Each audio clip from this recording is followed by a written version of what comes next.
Alrighty. I think I've gone live.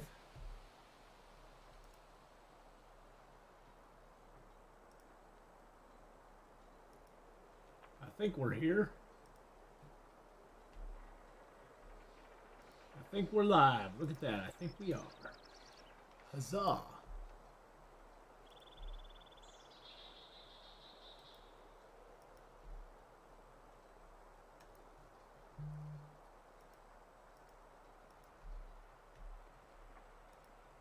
Yes, we are. We are live. Well, welcome back, everybody. We are going to do a little bit of Long Dark here on the YouTube tonight. Hey, Beastie, how you doing? Hello, hello. How's it going, my friend? I don't know why I can't get that to get larger. That's so weird.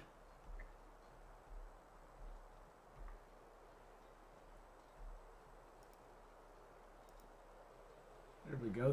There we go. Finally got it to go larger. I couldn't see chat there. There we go. All right. Now we're going good. Okay. There we are.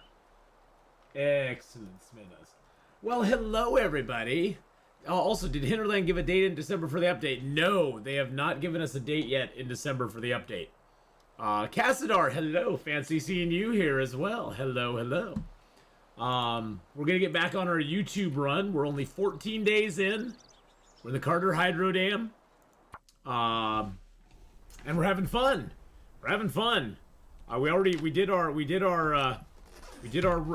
start here. We started in Forlorn Muskeg, came down to the Carter Hydro Dam. We made a run back to Forlorn Muskeg and did some crafting. I think. Akut. I'm sorry if I butchered your name. Hello, how are you doing tonight? And then we've just been chilling out here. We got into the dam. We went into the ravine basin. Got our flare gun. What time of day is it? Oh, it's still early. Let's get a little light in here. There we go. All right. There we go. All right. So we got our bow and 10 arrows, and we got our flare gun and 4 shells. We got some deer hides curing here. We got 1 cured already. Got some guts curing here as well.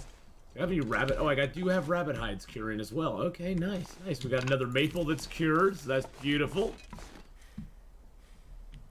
Yeah, I'm thinking it's probably going to be... I think it might actually be before the 18th. I'm thinking it might actually be before the 18th, just due to the fact that they'll want to release it and then be able to update it and fix things that are wrong in it. Before that, I think it's probably going to be closer to the 13th or 14th, maybe like 10 days before, just so they can kind of get a jump on it. Because they're going to want to have that kind of up and going for a few days before they go on break. Because they're going to go on a Christmas break. They always do around the 20th. So if they release it on the 18th, that doesn't give them a whole lot of time to deal with any bugs or problems or anything like that come along with it. So I'm just spitballing, thinking they may want to get it out earlier than that, but you never know. They may just be like, nope, we're gonna put it out, and if anything goes wrong, we'll have to fix it when we get back, you know, that sort of thing. But who knows? I mean, they may take that tack, they may not. All right, so we're gonna leave the arrows in here along with the arrowheads. Leave this birch here. Oh, we got 3 cured deer hides on us. Holy shnikes, I didn't even realize we had that. We got some cured guts on us already. Okay, well, I think we could... Ooh, we only have 1 sewing kit at 27%. Okay. We're gonna leave our guts and hides here. We gotta search around Mystery Lake a little bit and get some more sewing kits before we get our crafting gear going. How are we doing on food? I got some cattails. Okay, so not too bad there. We got our arrows. How are we on wood? A little bit of coal, some sticks, some cedar. We got our tinder plugs. We got a birch bark. We got a lot of teas. Okay, we got a lot of teas. I think I can leave some of those teas here. Let's leave some of those here. Let's leave some of the big teas here. Oh, those are all small. Oh, actually, I don't have it sorted by weight.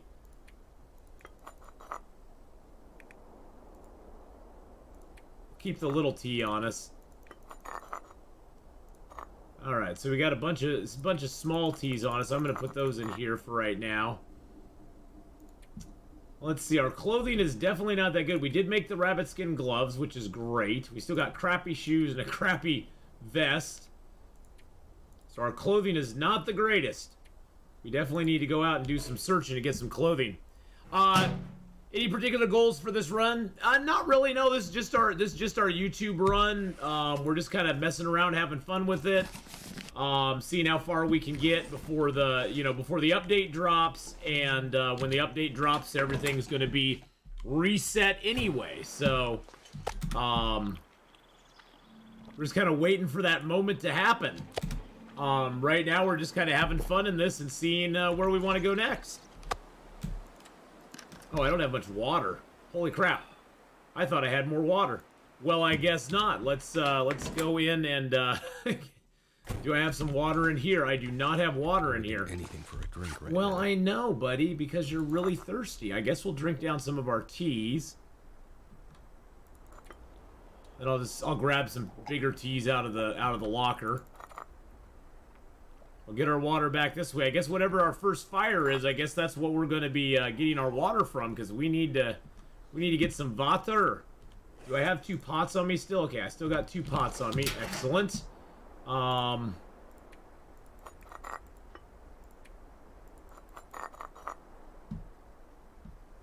right. I can get rid of those pills. I don't need those. Oh, I do have water right here. I have some water right here, boys and girls. Okay, I got these cans of soup, Pinnacle Peaches. I'll take that. Got this dog food. Take those too, just to have them. All right, let's go. So today we're gonna explore Mystery Lake. We've been a few places in Mystery Lake. We went to the let's see, we went to the trailer, the train bridge.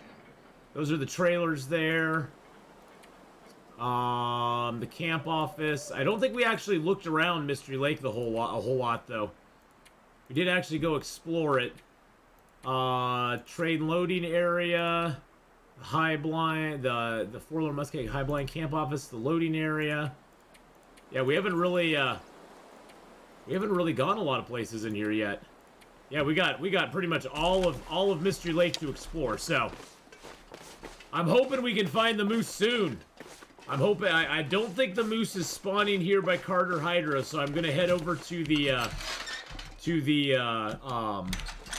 unnamed pond. Well, the place by the unnamed pond. I already searched this, right? Yes. I don't believe the moose is spawning here.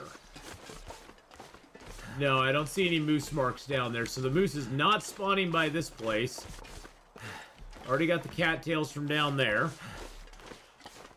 Yeah, I'm hoping it doesn't take too long to find the moose either. Last time we were in Mystery Lake, we did not get a moose at all. At all. But thank you all. They might just be super confident absolutely nothing will go wrong. Well, yeah, they could be, but you know there's gonna be bugs. You know there's gonna be bugs with whatever they put out. So if I was them, I would take the cautious approach, put out the update, and then, like, seriously, you know, give it a week or so to fix the update, fix anything they need to fix, because it's going to be substantial. I mean, we aren't talking about just adding a little bit of new stuff. This is reworking the entire game as we know it. So I don't know. I mean, it's... I guess they could do that, Cassadar, but I just don't think they're going to. I think they're gonna be a little more... I think they're gonna take a little more measured approach on it.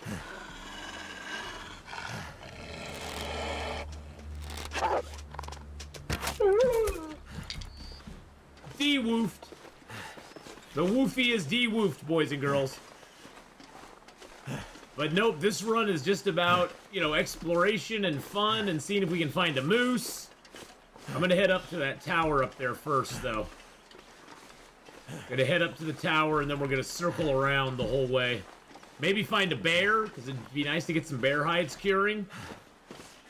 There's 2 bears in this zone. Don't know where they're spawning, but we could have a bear spawn at the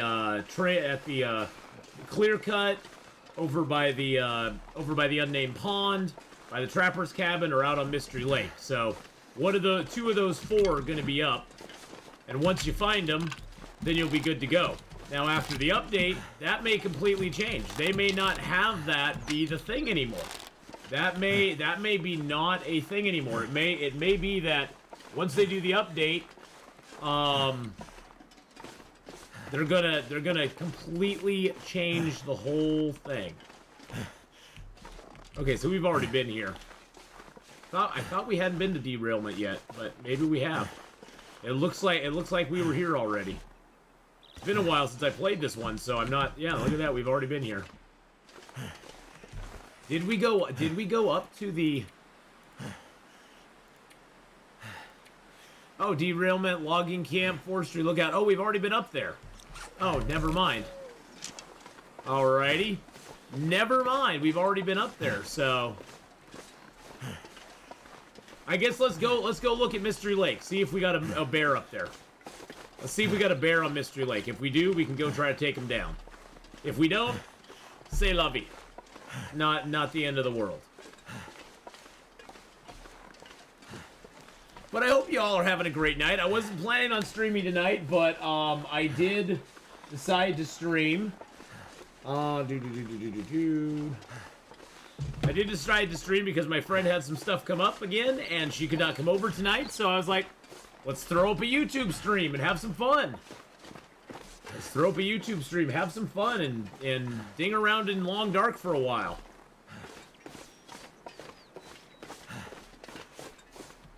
But thank you, everyone, for coming by tonight. I hope you're all having a good one. I'm having a great day. I got off work nice and early today, which was awesome.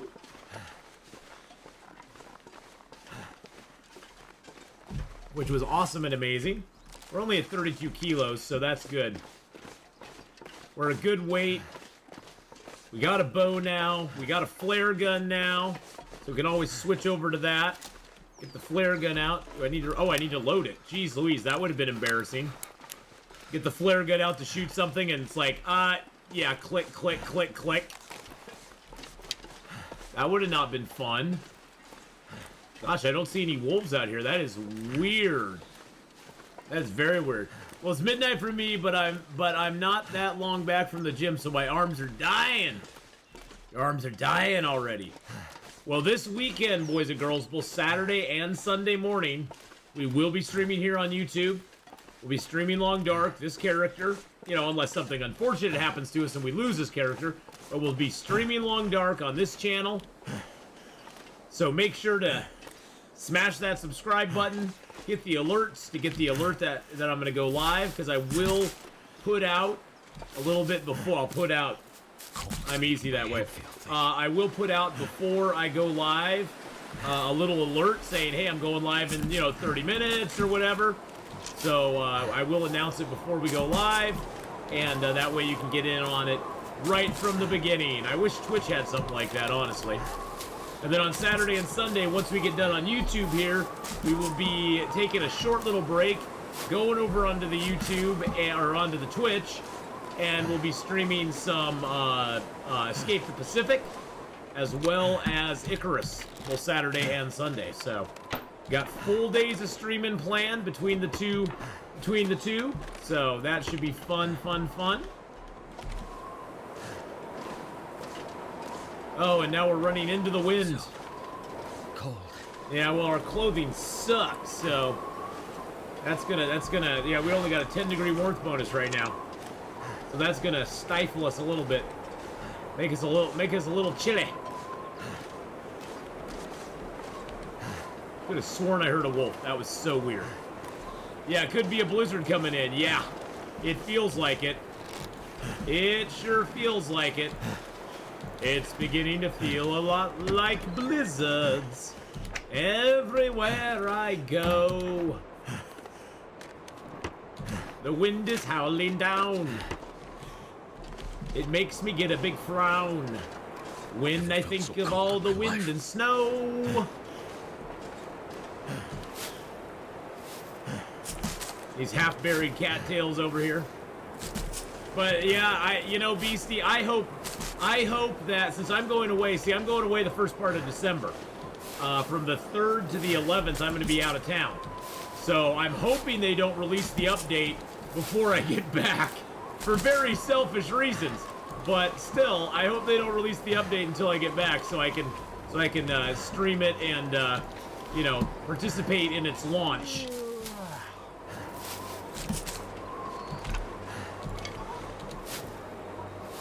We'll grab all the yummy cattails.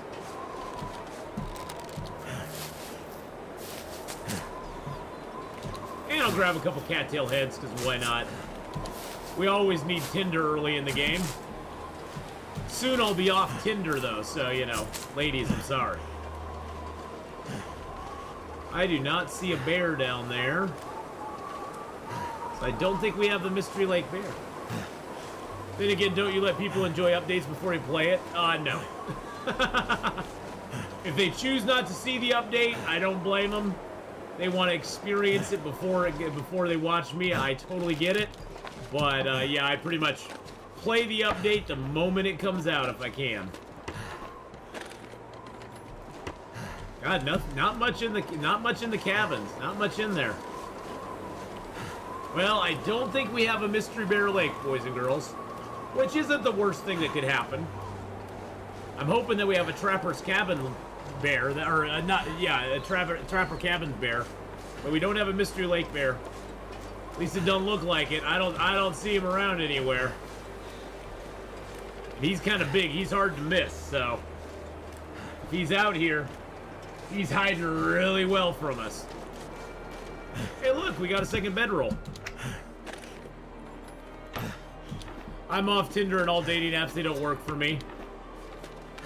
I was on some dating apps for a little bit because I was like, maybe I can meet somebody, have a connection.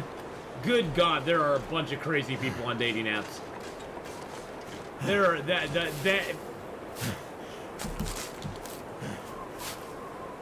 gonna have to leave something. I do not have. I feel so bad for people trying to date in these days and times. Trying to go out and meet somebody and like not lose your goddamn mind. It's crazy. Kenneth, hello. How are you tonight? Tonight's a special stream, by the way, boys and girls. I had no intention of streaming tonight, but my friend canceled our plans, so I was like, might as well go live on YouTube for a little bit. Why not? Why not? It embarrasses me for humanity, really, BC. Hey, long-time YouTube watcher, glad to catch a live show. Well, Jake, welcome to the stream. Thank you for coming by. I will also be live streaming this weekend on Saturday and Sunday morning, 8 a.m. Pacific Standard Time, so whatever that makes it for you. Right now, it's just a little after 4 p.m. here, so I don't know what the time difference is. But like, BC, you were saying it was like midnight, so I guess that's what, like, 8 hours ahead. So 8 a.m. would be, what, 9, 10, 11, 12, 1, 2, 3, 4. So it'd be like 4 p.m. for you, Beastie. But I will be starting nice and early on the weekends. Streaming for about 4 hours Saturday and Sunday morning here on YouTube. So that should be fun. And then we'll be switching over to our Twitch platform and streaming a little bit there too as well that day. So we got full days of streaming ahead. But thank you for watching on YouTube, my friend. I appreciate that very much. Oh, nice. We got 2 jackets. Let's wear that one. And let's wear that one. And let's fix that one up if we can. Okay, that didn't work very well. That worked a little bit better.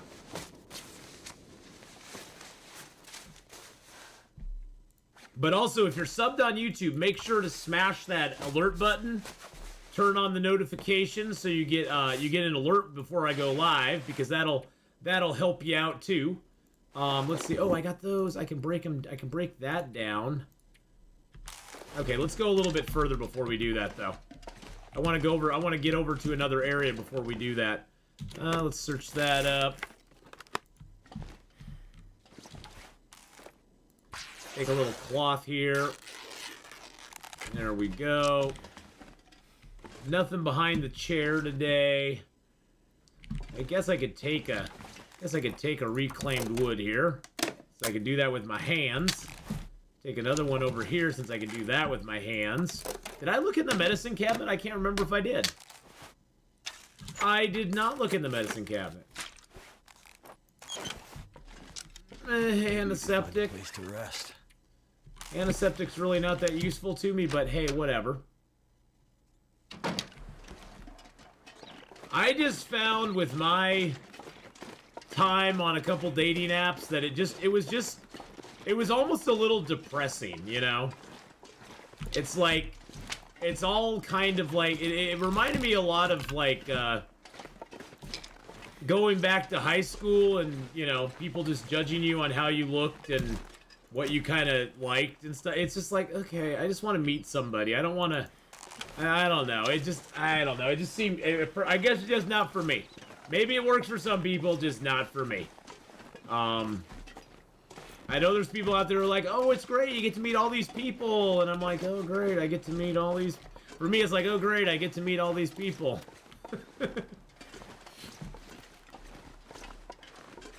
I met a couple of nice young ladies. I mean, young is relative, but younger than I am. But, you know, I met a couple of nice ladies. You know, nothing ever really came of it, though. They both were a little... I don't want to say they were little, but they were little. I think, too, that once you get to be my age, everybody has a lot of baggage. There's a lot of baggage going on. And, that's something where it's like, do you want to, is that something you want? Is that something you want to take on, I guess? I mean... And for me, it's a hard no. It's like a, no, I really don't want to. And yes, I have my own baggage too, and I know that.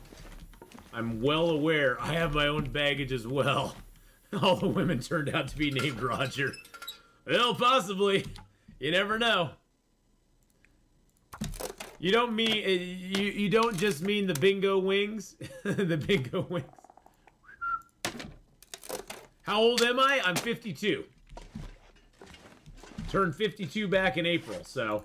Oh, no, you can always ask a guy his age, Joshua. Don't worry about that. I'm 52. So, you know, it's tough when you get up in my age. You know, we all have a lot of baggage behind us, and that's just to be expected. But, there's some baggage you want to take on, and other baggage you're like, I'm okay. I'm good. I'll do a hard pass here. Figured I'd just eat down this food. I'm going to leave a little tiny bitty bites of the ones I can cook, because that way, I might get food poisoning from this one, but that's okay, because I can just sleep for the night. But I'll leave little bitty bites so I can cook those and get at least a cooking skill up. There we go. Oh, I didn't get food poisoning. That's cray.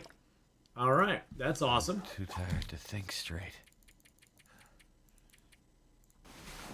It's when you ask a woman her age, you won't live after that question. Well, it's kind of rude to ask a woman's age, you know. You don't do that. That's just not something you do. And I get it, you know, people are touchy about their age. I'm not touchy about my age. I actually feel better now than I ever have in my life, so... I thoroughly enjoyed my 40s. I'm enjoying my 50s so far. And it's like, age is just a number when it comes down to it. It really, truly is. Age is just a number, and honestly, how you feel inside is almost more important than how you feel on the how you look on the outside. Now I do feel my age a little bit more now. There's mornings I wake up and the bones are a little rusty, you know. I'll have a little shoulder pain or something like that, but you know, you feel that. You got a brother asked about your age. He's exactly the same way about dating. He focuses on his teenage kids. Yeah, and that's the thing is I just switched my focus more over to my kids. My kids are teenagers, but yeah, I focus more on them than anything else. Hey Ryan, you didn't get the alert despite having the bell on. What? Am I getting shadow banned by YouTube? Am I getting shadow banned by YouTube? What the heck? Well, we've only been up for like 25 minutes, so you haven't missed very much. We left from the Carter Hydro Dam. We decided we're gonna explore Mystery Lake because we're really crappy on clothing right now. Our clothing really sucks, but we found some nice coats. You know, not great coats, but hey, they're better than what we had. They give us good wind protection, so that's always a good thing. But that's about it. No, I think it's me not setting up notifications right. Oh, well, yeah, I have trouble with that too, to be honest. I have trouble setting up my notifications as well for channels that I really wanted to get notified by, so. Surprised you're eating those cans and aren't cooking them for the skill. Oh no, I kept them. I got 3 little cans, all at .02s. .02s, I'll cook all 3 of those. No, I didn't keep them, Beastie. I kept them. I didn't eat the whole thing. I didn't eat the whole thing, my friend. I kept a little bit of it. Yeah, you know, and that's the thing. As long as you're feeling healthy, which I do, I'm blessed that I come from very good genetics. Both my grandparents, both my mom and dad, very rarely had any medical problems. My grandma had medical problems, but that's like when she hit 93. I mean, God, you're 93. Something's going to go wrong. I mean, your body can only take so much. But I'm blessed with very good genetics on that end. So for that, I'm very grateful that I don't really have any real big medical conditions or problems or anything. So yeah, I know with the notification. Hey, Acid Lab, how's it going? Saw you wrong, but didn't get notification either. But I think I'm doing something wrong because I have the problem with other channel notifications as well. Yeah, I think with the notifications, you have to actually go in and just turn all notifications on, which can be kind of annoying because then you get notifications for every video that goes up, notifications for every chat I put out on YouTube, and all that stuff. There's like different levels of notification that you can receive. And so I don't know if you're doing it wrong. I just think that it may not be set up exactly how it needs to be, probably. I'm still relatively new to YouTube, so I'm a bad judge of that, because I'm relatively new still. I've been on YouTube for a long time, but I'm very new to the streaming thing. This is only my 3rd stream on YouTube so far. It's only my 3rd stream on YouTube, so I did tweet it out. So go follow me over on Twitter, by the way. That's the link for that's down in the description. So I will be tweeting out when I'm going to go live, as well as I'll, you know, I'll actually start the stream. I'll give a like, hey, going live in 30 minutes or whatever, you know, before the stream gets going as well. So there should be some notification going out that way too. So I'm going to try my darndest to do everything I can to let people know. Plus, I'm letting people know, both on Twitter as well here as on YouTube, that this Saturday and Sunday morning, 8 a.m. Pacific Standard Time, I will be going live here on YouTube. So you can mark that in your calendar, put an alert in there or something, because I will be going live on YouTube Saturday and Sunday morning. On YouTube, both of those mornings for about 4 hours, and then we'll switch over and we'll do a little Twitch. We'll go and play some Escape Pacific and Icarus on Twitch, but we'll do our YouTube part here with the Long Dark. All right, we got everything from in there too. Not much out here, but we did get 2 coats, so 2 coats is better than no coats. A little foggy out here. We didn't find a bear on the lake. We did find another bedroll on the lake, though. Yes, I got, yeah, you got the alert for that, yeah. So if you haven't followed me on Twitter, do that. I don't use Twitter very much, so I promise you, I'm not going to bombard you with a bunch of tweets, because I don't do much on Twitter. I'll mainly just be using it to announce when I'm going live on YouTube. I'll retweet a few things here and there. I like a few things on Twitter, but other than that, I promise you I will not bombard you with a, you know, I do not tweet like a 12-year-old. So you're safe from me there. If you follow me on Twitter and you turn on notifications for me on Twitter, I won't just be sending you my random thoughts or food pics of the day. I don't do that. I'm not very active on the social medias, but yeah, the link for that is down in the description there, so you can check that out. I don't do much on Facebook either, but my link's there anyway, and my Instagram as well. I don't really do much there either, but you know, you got in this day and age, you gotta at least have the social medias locked down for your name so that you can utilize them if you ever want to, I guess. I prefer watching replays on YouTube as it's more smart TV, 4K friendly. Oh, well, there you go. There you go, Kenneth. That works, that works. Well, plus on YouTube, if it's a long video, you can actually speed it up by 1.5 times. Then I'm talking really fast, and we're going to go over here to the Mystery Lake Camp office and get our stuff done. And things move along a little quicker. And then you can slow it down when you see a cool thing happen, and you can go, ooh, I want to watch that. Thing I like about YouTube as well, one thing I like about YouTube, yeah, Facebook's dying. I mean, it's pretty much dead. It's not something that the young people use any longer, really. The one thing I do like about YouTube live streams is you can, without even leaving the stream, you can pause it, come back to it, you can rewind it to watch something again, you can move it to the live part. It's very user-friendly. That's one thing I really like about live streaming on YouTube is the user-friendliness of it is really good. It has really nice user-friendly features that Twitch does not.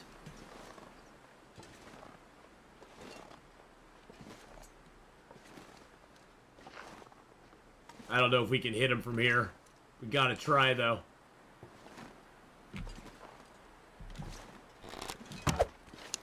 Oh, man, I missed. He turned. He turned to the side. You little bastich. Mark Zuckerbot. He turned to the side, the little bastard. Right when I fired, he went, "Oh no, I'm gonna turn and walk this way." All right, here he comes. Now we have a good shot. Now we have a good shot. So what I usually do is see that little white dot. I'll put that down towards his legs because when I stand up, it'll go to his chest. I wait till he puts his head down because that'll give me an extra second to fire.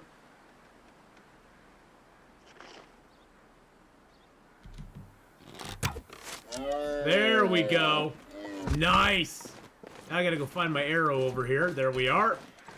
Beautiful. Nice. Meat's back on the menu, boys. Oh, I don't have any torches. I guess I'll use a. I guess can I make a fire with? Do I have a mag lens? Oh, I got a fire striker and a mag lens. I'll just use the fire striker this time. We'll grab some torches out of here. Well, we got that deer, boys and girls. Yeah. That just gives us a little bit of food. I can throw that hide in the camp office. Hide and guts in the camp office. Get them curing.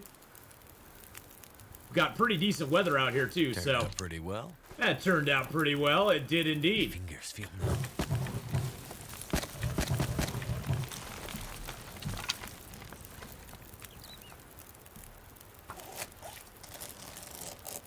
Great job, best wishes from Poland. Time to sleep. All right, look, I will be live this week. Oh, and then my fire just immediately went out. All right, I should have just done this in the first place.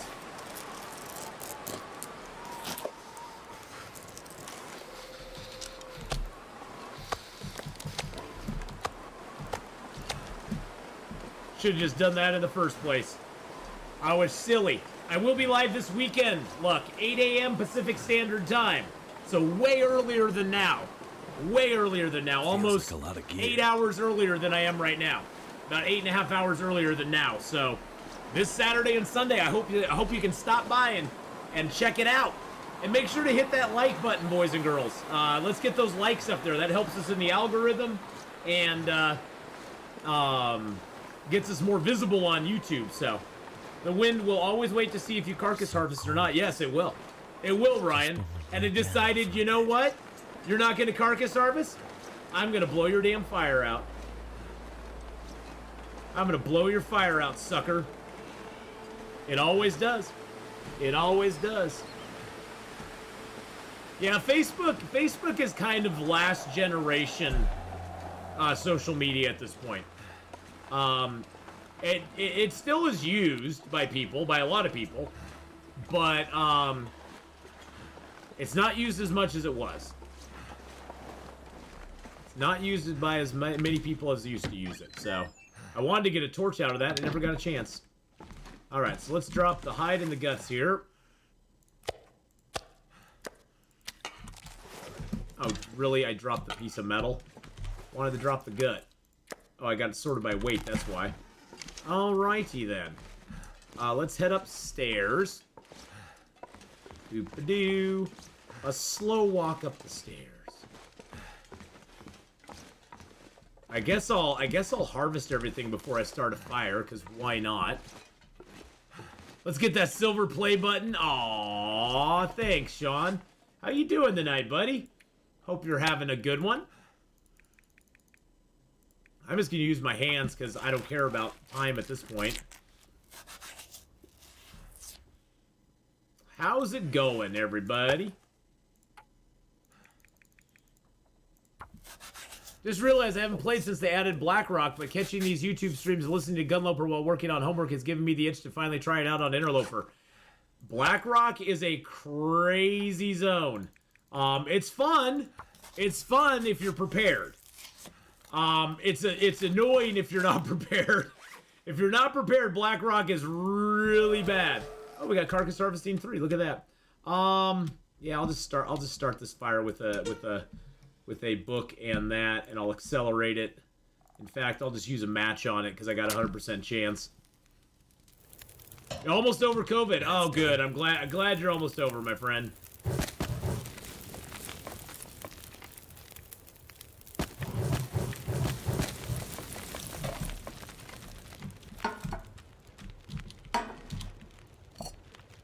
Boop. We'll put the gamey meat in there.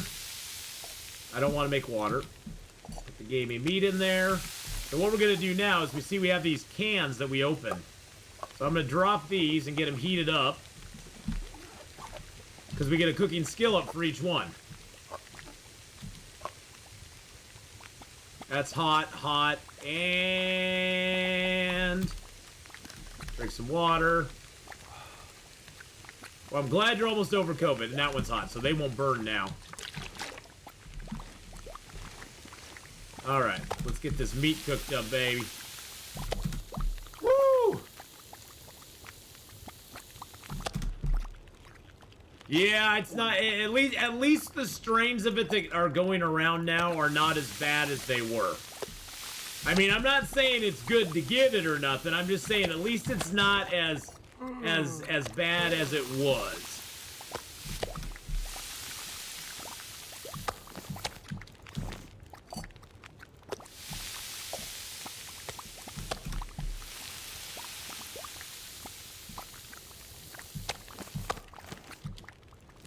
Let's add a little more wood here. Let's add some more sticks. And a piece of cedar. There we go. Yes, soup is confirmed to be in the game. Yes, it is. Soup is confirmed. We're going to be able to make soups. I think the thermos is going to come in key with those soups, too. I think the thermos is going to be something that the soups are definitely going to... I think that's definitely going to be a thing. Yeah, with the thermos, yep.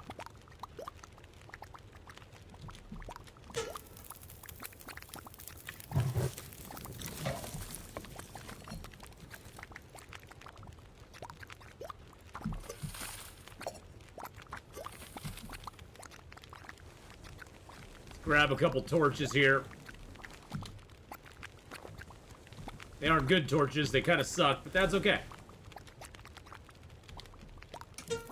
I do need to add a couple more sticks there. There we go.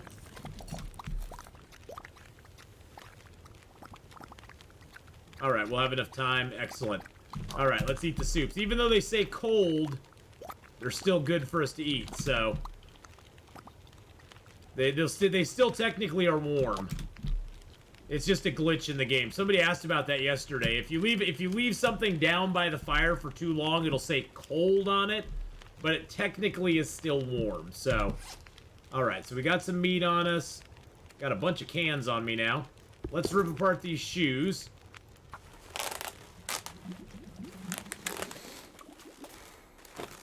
Well, I'm hoping they had some more food items.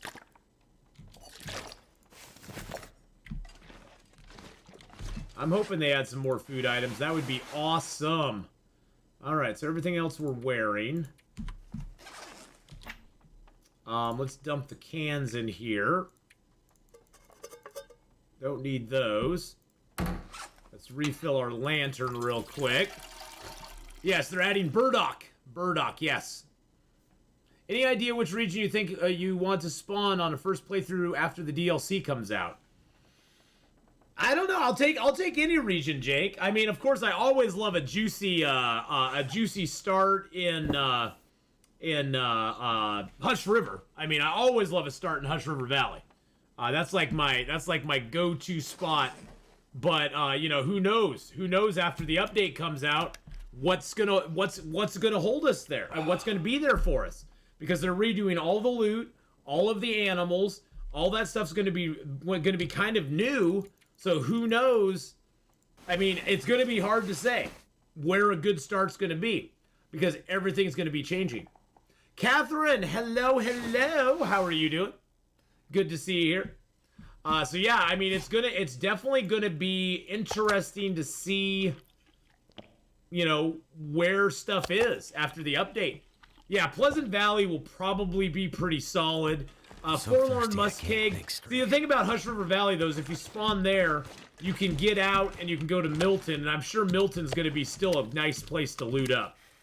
But yeah, Pleasant Valley, definitely a good solid place to start from. Yeah, I'm seriously thinking that the far range is going to be somewhere in here. I think it's going to be up in here. Now, they could surprise us and put it over here, but I think that Perseverance Mills is probably going to be over in this area somewhere. I think Perseverance Mills is going to be like in here somewhere, or maybe over here. But I'm thinking it's going to expand the map to the north a little bit for us. So, it definitely will be interesting to see what happens. Let's spray can drops. Yeah, I could use less spray can drops. I don't need as many spray can drops. Drop any of this gear.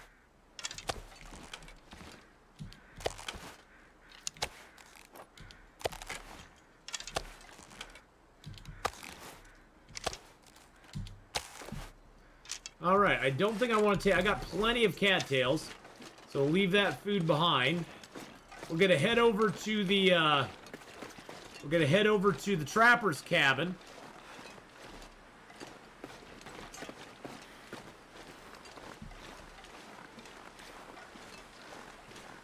I think it'll be to the east. Well, it might be.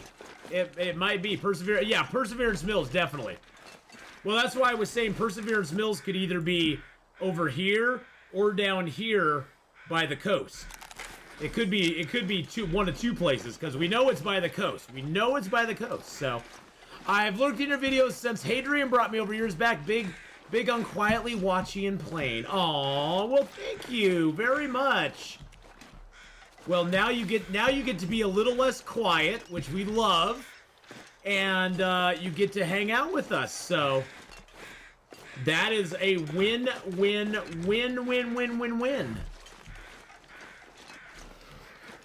And you can still play if you want to, so that always works as well. I'm thinking that's too big. Okay, I'm gonna ask chat. Is the text over there too big now? I wanted it to be a little more visible, so I turned it black, and I made it a little bit larger. Is that just too obnoxiously large, though? To me, it almost looks a little obnoxiously large. Do I need to turn the font down a little bit? Maybe just a little bit? I don't know. You guys let me know what you think. Because it looks a little obnoxiously large to me, but I'm still playing around. You think it's a little too big? Yeah, I'm thinking that too. I'm thinking that too. I'm seriously contemplating turning it down a notch. Let's see here. Let me go to my overlays real quick. This is super easy to fix, even live. Boop boop boop boop. Chat stream, text settings.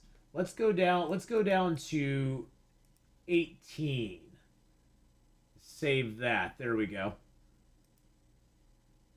Let's go down to 18 and save that. That'll clear chat off. But if you chat, it'll show back up again, and then we can judge. Then we can judge. Fine for me, but I'm watching on a 72-inch screen. Okay. Did it not refresh? Oh, there it is.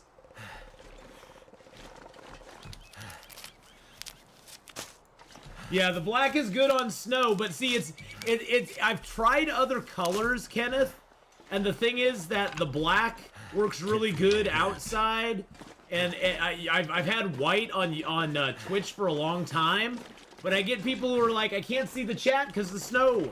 And I've tried other colors, and none of them really have come out that good. I almost like to do a different color, maybe like a hot pink or something, you know, that'll show up both on white. It's got to be a color that shows up good on white as well as black, because in Long Dark we're either looking at snow or we're looking at a black room. Black with white behind would be clutch. Well, yeah, but I can't. I want to make it. I don't want to make it opaque so that the chat, because I could make the chat box opaque so that it would always have a background to it. Freezing. But I've never figured out how to do that. Is there any fonts with borders? I don't think so. There's a text shadow, which I've turned on, but I don't think there's any fonts with borders. Blue or orange? Okay, okay. Yeah, for me right now, this whole YouTube thing is like a whole new learning experience. I mean, it really, truly is. Just kind of figuring everything out. Let's see. Can I make... Got the secondary text shadow.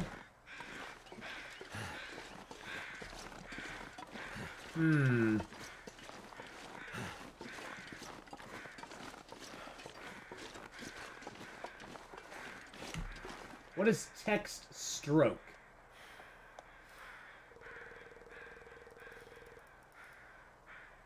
What is a text stroke? I don't know what this is. So we'll see.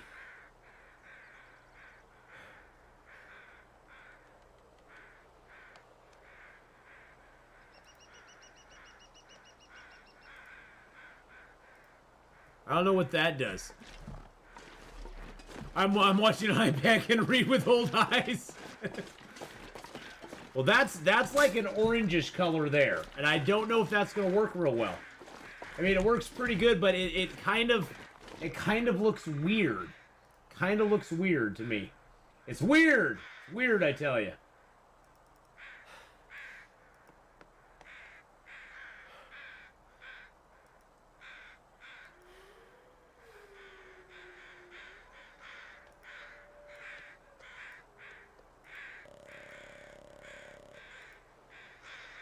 See, I don't know if yellow is gonna be too much. Let's try that. We're gonna just try some stuff. Oh no! Oh no! Oh, it just timed it. Sorry about that. All caps. For some reason, the bot here on YouTube doesn't like all caps. Is that a little bit better? Is the yellow a better color? Like it's kind of a yellowish green? I mean, because it'll show up on that. I don't know how good it's going to show up on a black thing, though. Yeah, actually, on black it looks pretty good. On white it looks pretty good. I think. Okay, there we go. So we hit a happy medium, I guess. Hey, it's all, like I said, it's all a learning experience for me at this point. So I'm just kind of resetting things, trying to get it figured out. So I sort of like that. I like that. I think the yellow's going to work good too. Sorry about it timing you out there, Sean. It doesn't like the all caps thing for some reason. It's like, don't do all caps. Don't do all caps. It doesn't like it.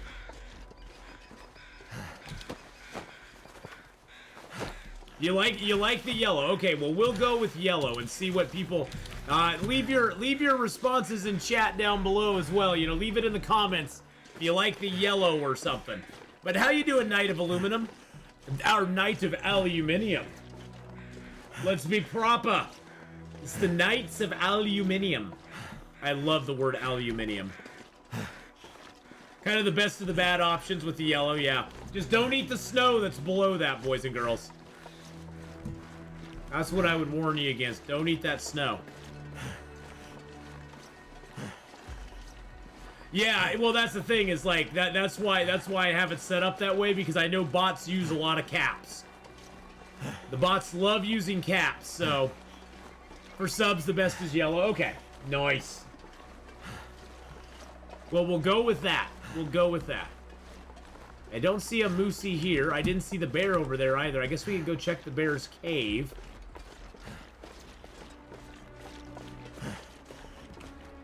I'm just not seeing much wildlife in general. Did I turn off wildlife for this run or something? I don't know.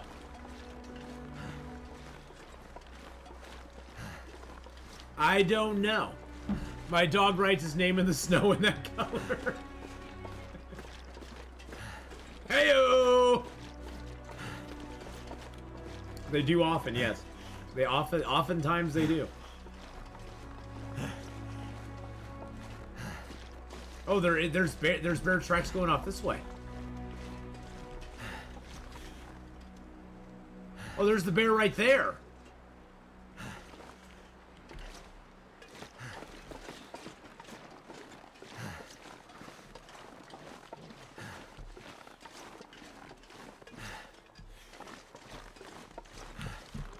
The bear is here. We've got a bear. We got a bear, boys and girls. Yeah, it's bear time. Time to get down to the bare necessities. The simple bare necessities. We need to get around to the front of them, though. So this bear, there's several ways you can do him. You can go up that tree there, and he won't be able to get you up that tree.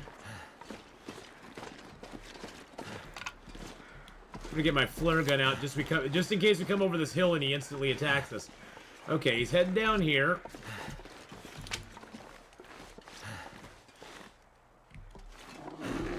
There we go. Come on over the hill, buddy.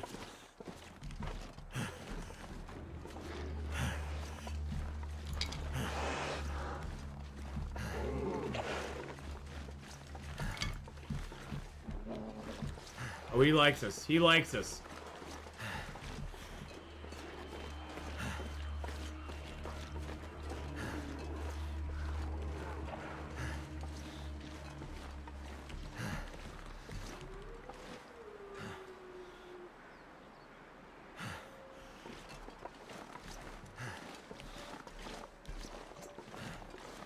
Did we lose him? I think we lost him.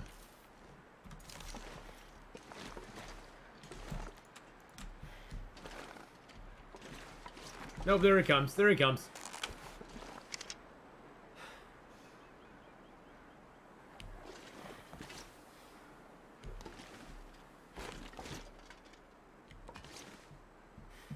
So you can use this tree here to, yeah. No, today off Blur is the day my friend was going to come over and do some stuff with me, but she had some other stuff come up, so she had to go do that. And so I decided to stream. And tomorrow is the birthday.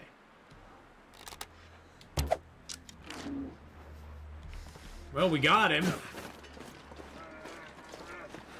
I know I bled him because my arrow broke and there's a big patch of blood on the ground.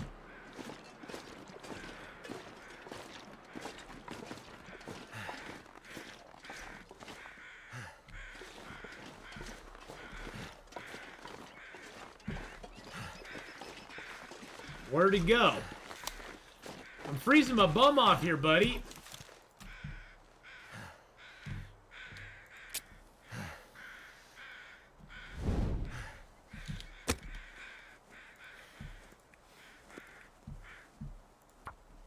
I'm freezing off my little bits and niblets here, my friend. But yes, tomorrow is her mom's birthday. Come on. Tomorrow is her mom's birthday. Are you great. serious? Are you cereal right now? Cereal and toast. Yeah, the yellow works pretty good. It's hard to see it right now a little bit, but I think overall it's gonna work out a lot better. So. Come on, come on.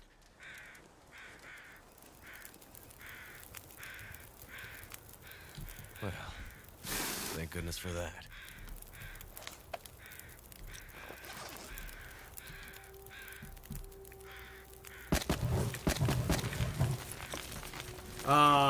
There we go, okay.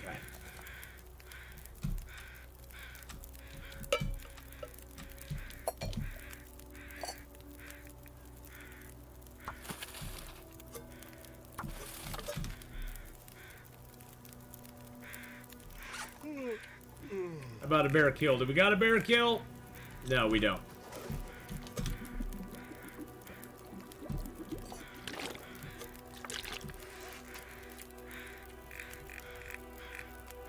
Oh, we got a bear dead somewhere. Don't know where, but we got a bear dead.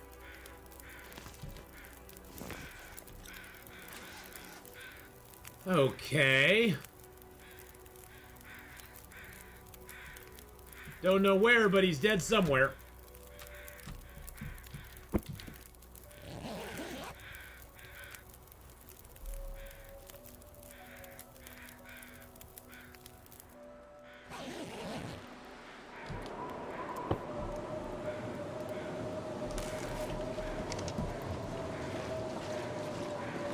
I have a feeling he ran over this way for some reason.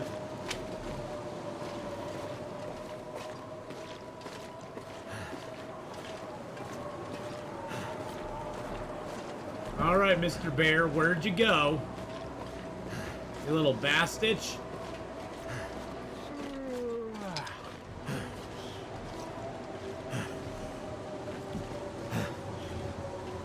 Now we gotta find him. Which is always the hardest part.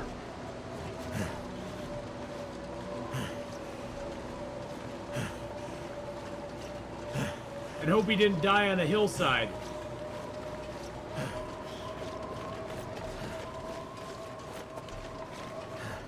I think he died right over this hill here. Got this very bad feeling.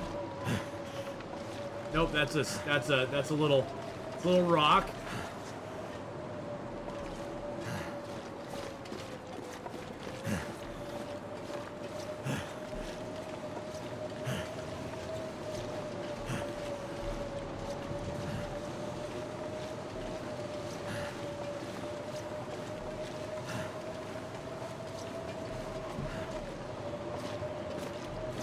Oh, man.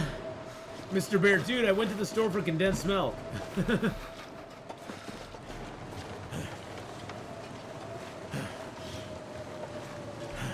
He went to the store for something and he never came back.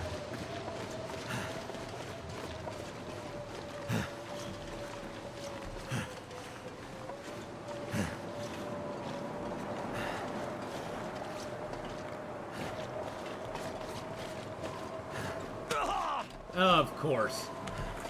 Of course I did.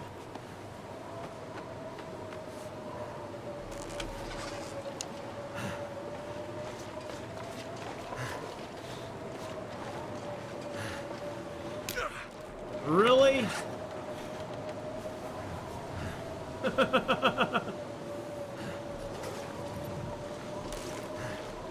Did it blend in with all the junk at the gas station? Yes. Well, I do not see hide nor hair. No joke. No hide, no hair of him anywhere.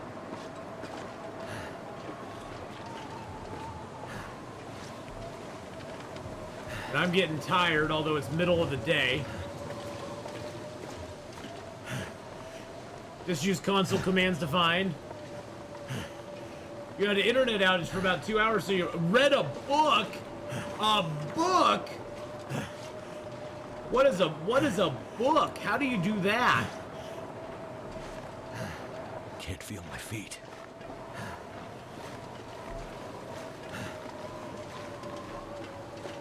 What am I hoping for in the new update? Oh well, I'm looking forward to the loot update as well as the animal revamp as well. Those are two of the things that I'm really looking forward to in the new update. Is both of those. Can't wait for either of them.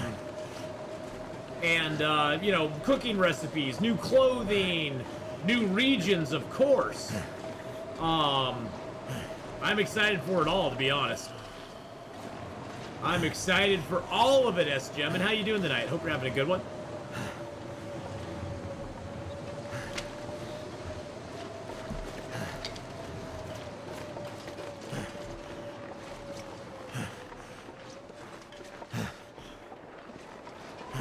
Well, I guess we'll have to go find Mr. Bear tomorrow. I think we're gonna have to travel somewhere to get it, though. But yes, I'm excited for the whole kit and caboodle.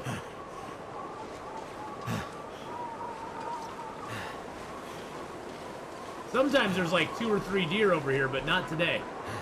Sometimes the moose spawns out in that area too, but not today. Just a whole lot of not todays. Not today, boys and girls. Not today.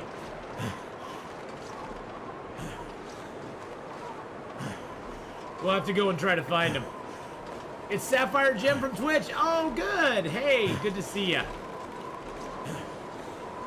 I read a book on how to read a book. Sometimes you have to do that.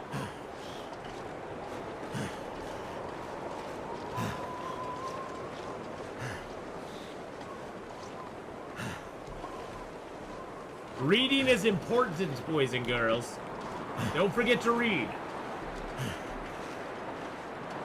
But yeah, I'm looking forward to most everything in the update, Sapphire. I really, truly am.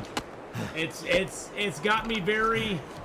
It's reinvigorated my interest in the game. Let's put it that way.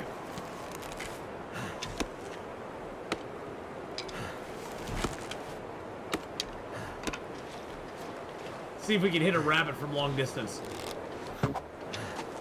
Nope.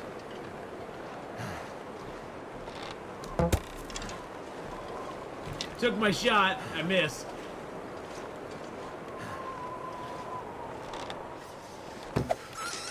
Got that one.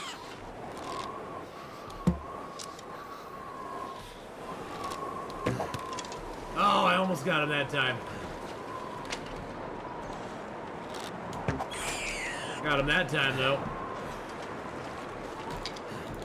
Something's making me feel tired.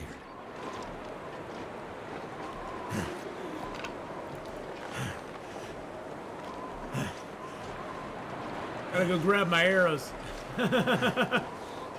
Hey, rabbits are a great way to skill up. Rabbits are one of the best ways to skill up your bow skill.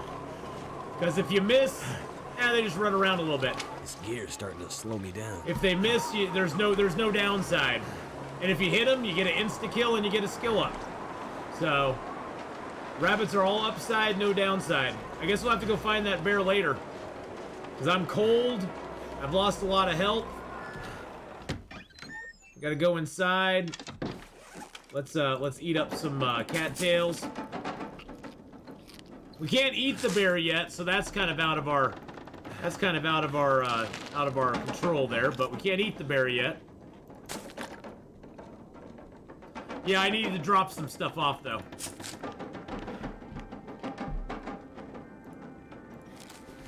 Oh no, I got all my arrows. I broke an arrow. I had 12 arrows. I broke an arrow on the bear. My arrow went clunk.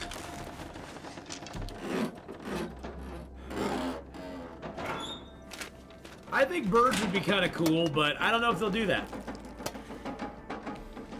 Hey, we got a jerry. Not gonna be able Got a to carry jerry this can. load for much longer. Another one of those. And a book. Some jerky.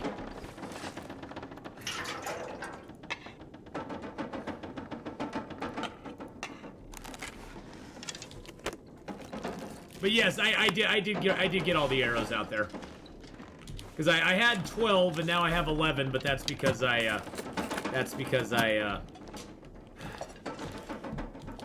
good lord, look at all the freaking pots I have. I have got a lot of pot, boys and girls. That's all I have to say. There's a lot of pot going on in here. You're gonna guess cash and wool earmuffs. I'm gonna guess we get a little bit of food. Right about there. We'll stop at like 15. There we go. 18. 18 is our first number, and like 8 is our second number, so that's cool.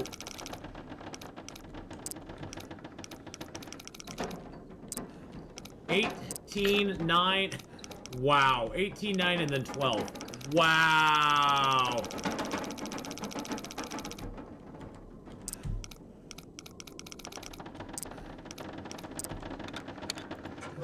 Let's see what we get. Hope I Yeah, can some still eat food this. and a Summit soda. I'll take it. I'll take that every day of the week, baby. Hey, Chad, how's it going?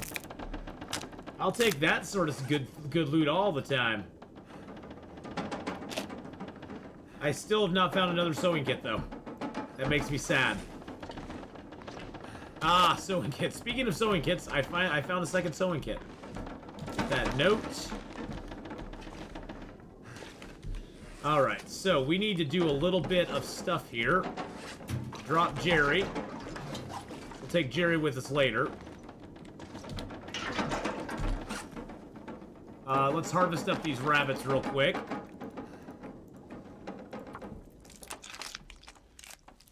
Micro-harvesting is really weird when you think about it, but who knows if they'll rework skills or not.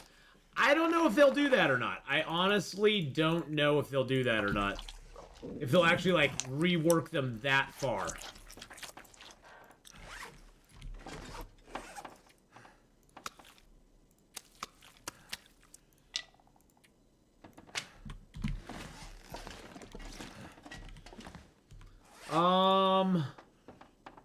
Something's making me feel We'll eat the really pinnacle peaches. tired. Yeah, now I'm happy. So we get party! Woo! I need more, though. Save a little bit of that. We'll drink the soda. Oh, yeah, if you micro-harvest, your carcass harvesting skill goes up massively. Oh, it makes it slower?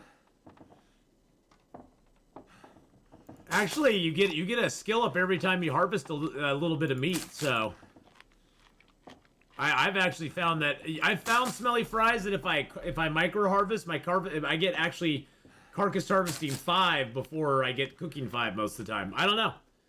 Well, we've thought about a lot about that trader thing. We're thinking it might be something along the line of where you... Think of it this way. We're thinking maybe it'll have something to do in conjunction with the transponder. Like you go ahead and you set up an airdrop with the trader, and the trader drops something in the zone you're in, and then you have to use the transponder to find that airdrop, maybe. Don't know. But just maybe. Maybe that'd be something they do. I don't know.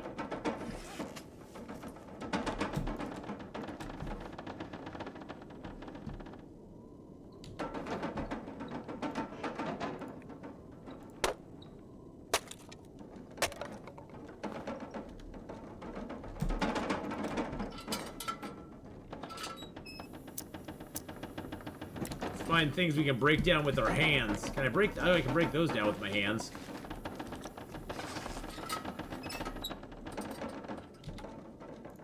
Just need to get a little bit of wood here. Yeah, I just hope it's not an NPC. Yeah, I'm just hoping it's not an NPC that we can do something with.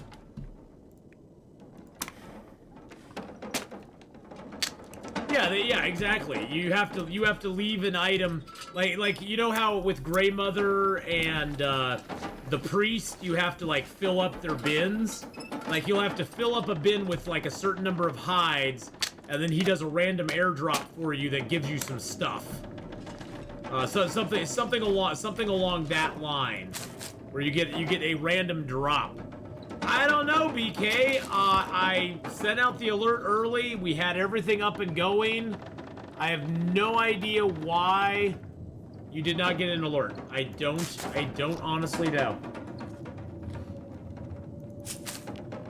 And maybe there will be items you can choose. Maybe items you can choose. Maybe you have to use the transponder to find it afterwards. Maybe you have to use the transponder to find the trader or find the spot to put things in the first place. I don't know. But I found out the hard way that 18 days of intestinal parasites and 100% cabin fever getting stuck in a blizzard with no caves nearby was really bad. Yes, it is. Lore-wise, it has to be. I just hope they aren't someone we can physically interact with. Yeah, I'm hoping it isn't either. I hope it's not somebody that we physically interact with either. 'Cause I don't really want that. Yeah, they could use notes and caches for it. Yeah, they could be using it for that sort of a thing. All right, so we're gonna go out and try to find the bear. So we're gonna drop some weight here. I'm gonna put these out so they can dry. I mean, they dry anyway, but you know what I'm saying. So they're not in a bloody frickin' pile mess, because we don't like things in bloody piles.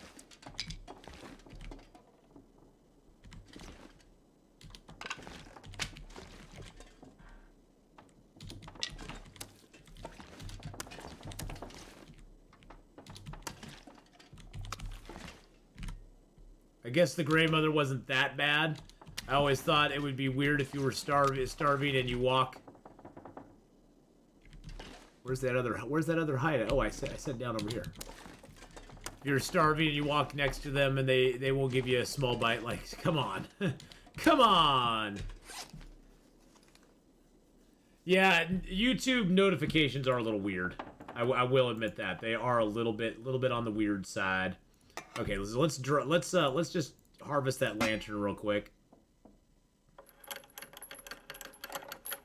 Been short but fun. Need to walk dogs. All right, have a good one, Sapphire. We'll see you later on. We'll leave this bedroll here. Leave the cans here. But yeah, BK, I don't know why you didn't get noticed. I did tweet it out as well. I tweeted out I was going live, so I put it up on the socials like I'm supposed to. You know, everybody says you gotta put stuff on the socials. I put it up on the tweet, so put it on the twat. So which I've been trying my best to do when I go live on YouTube, to give you a little advance notice if you don't get the notification here. Let's leave the feathers here. Oh, good. I got 27 feathers now. That's awesome. Let's leave the metal here. No, not that. The metal here. Let's leave a little bit of the cloth here. I got some wood on me now, which is great. Let's break this cloth down and get a few bandages out of it. Streams and premieres struggle to notify people properly. I don't tweet. Deleted my Twitter app. Well, I can't say I blame you. Can't say I blame you there, my friend. But hey, you know, as a content creator, I sort of have to do it. It's like the law, you know, as a content creator. As a content creator, you sort of have to. All right. Let's go try to find that bear. I think he ran over here somewhere. We got some raw meat on us.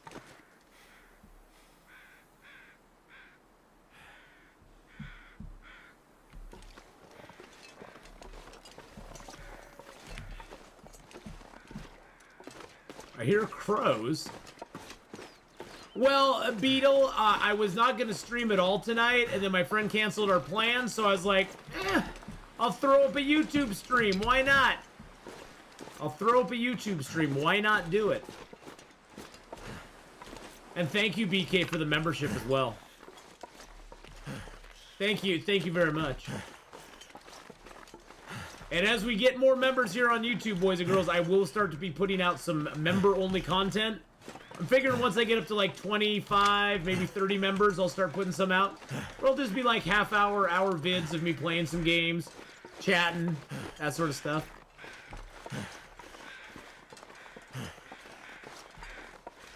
I don't know where those crows are.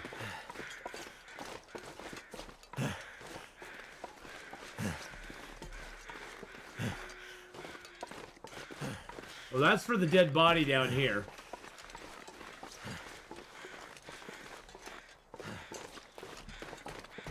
I've already searched that body, though. I think the bear ran off this way. This was the direction he was heading when after I shot him. Oh, there he is, right there. There he is, right there. Of course he's on the hillside. Of course he's on the hillside. Did you get snow in Oregon yesterday? No, we did not. Well, we did up in the higher elevations. The Willamette Valley. The Willamette Valley's kind of low, though. So we didn't really get any here. Yeah, YouTube notifications are a little strange. Well, that kind of sucks. I wonder if I get a mag lens fire going. That'd be awesome. No mag lens fire. Jake, welcome to the Wolf Pack, my friend. Welcome, welcome. Let's see if the alert works. I don't know if it'll work or not.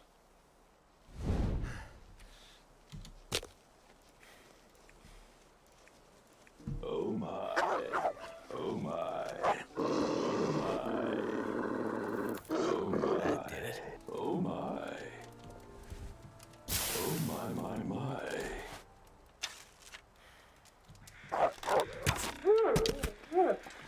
Unwoof. That was weird.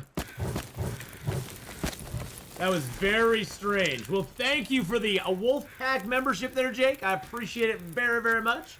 Appreciate all the support. Figured why the heck not. Well, the memberships on my channel are only $3, so, well, a little less than $3. But they're essentially $3, so if you like what we're doing here, please feel free to become a member.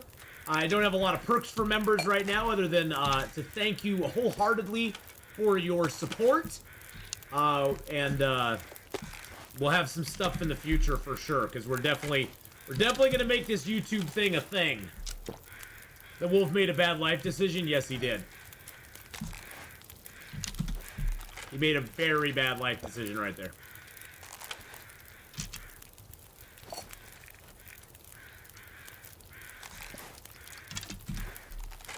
We'll get the cooking skillet from those peaches now, too. There we go. That wolf came around that tree. I saw him approaching, and I knew he was coming over here, but I was like, oh well, I don't care. I was like, whatever.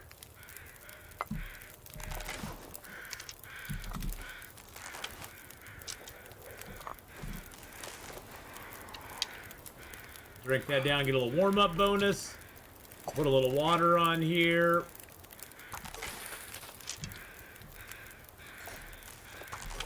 Yes, you get a cattail, because cattails are the most important thing in the game.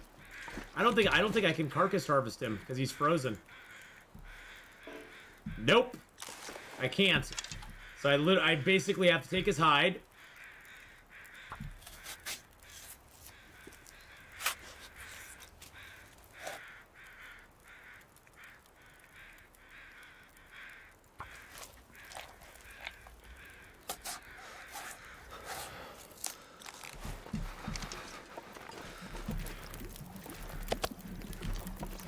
Yeah, that sucks. I can't build a fire up there, so I can't harvest him. I can't carcass harvest him. 20 minutes till that's boiled. Okay.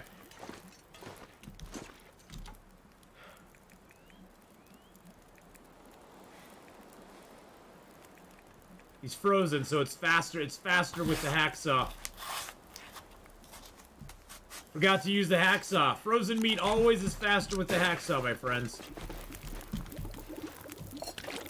Might have to drop some gear.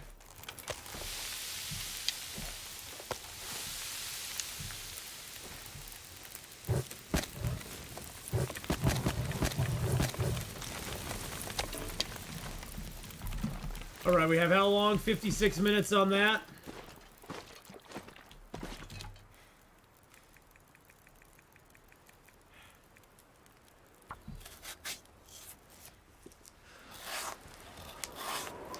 Oh, of course. Oh, of course. Of course it did. Of course the wind came up. It's starting to weigh me down.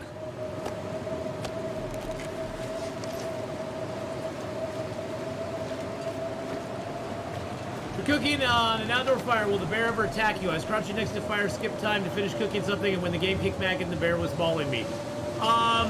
It depends. It depends whether the bear sees you or sees the fire before he gets into his auto attack range. Bears have an auto attack range where once they're inside of a certain circle to you, they will auto attack no matter what, whether there's a fire or anything.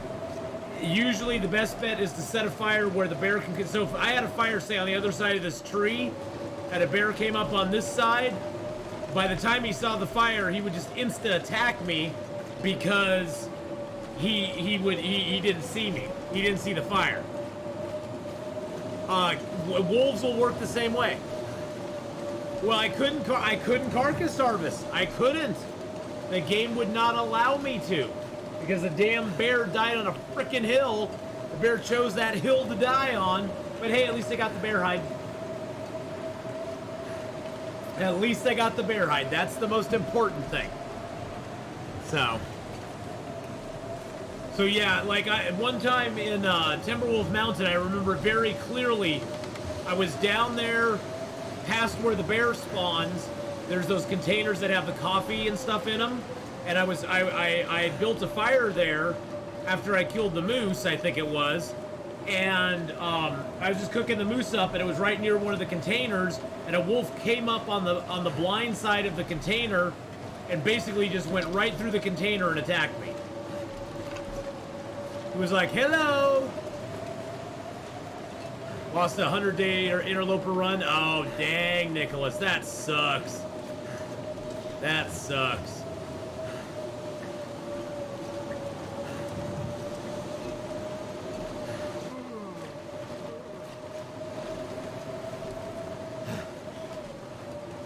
Well. I'm not even going to go back to harvest any more of that bear. At this point, it's not even worth it. We aren't going to eat the bear's meat anyway, so it's not really going to help us out. Not really going to help us out at all. Is that the clip of it, BK? Oh, that's day 473. Oh, that's a totally different kettle of fish there. That's me failing miserably.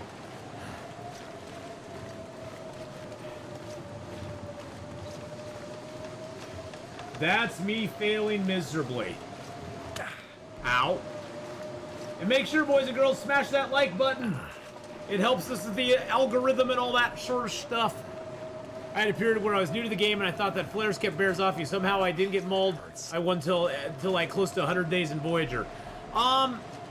Flares and bears are a weird thing. I've had instances where I've thrown a flare at a bear and it's actually like scared him off.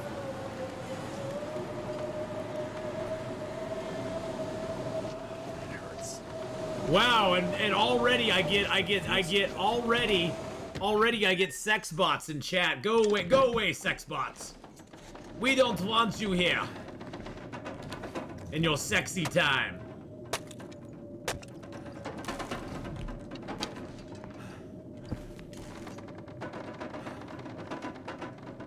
All this gear is slowing me down.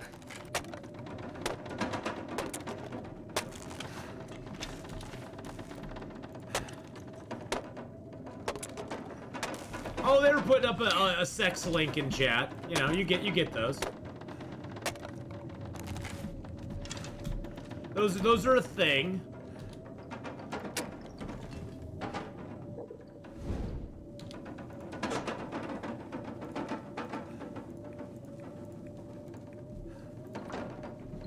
The world may never know. But yeah, bears react weirdly to the flares. I had one time I threw a flare at, and he was like, "Ah!" Snow if the height. And I've had ones where I've been holding a flare, and he just runs up on me and eats my face. So it kind of all depends, I guess.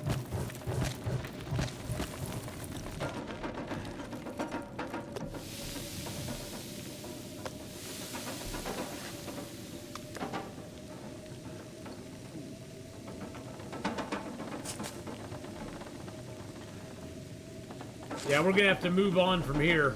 Oh, I guess I should put that bear hide down. Put the bear hide down to cure. At least we got the hide. That there is the most important thing to get out of that whole deal. The rest of it, I don't really care about too much. The rest of it's like, okay, we could get that, but oh well, we didn't get it, so.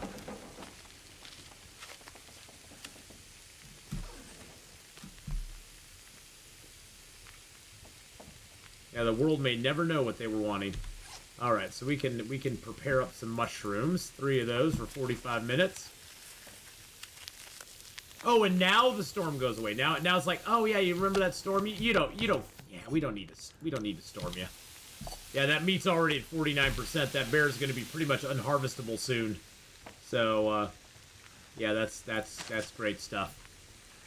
Been wondering, do you have any other consoles? Just the PC. Just the PC. I have never really been a huge console gamer, Acid Lab. I had an Xbox back in the day when Xbox, you know, the very first Xbox was out. I had an Xbox and I played a lot of Halo, Halo 2, Knights of the Old Republic, a few other games on that. But I've never been a big console person, so it's never really been my thing.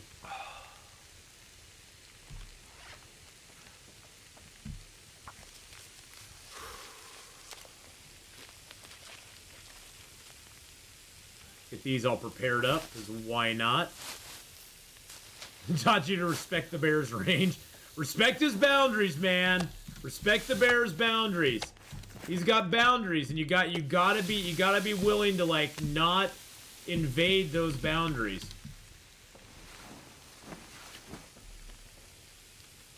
Anybody watch the Nintendo Indie Direct today? I thought it was awful. I did not. No. I did not watch it. That would be a big no for me.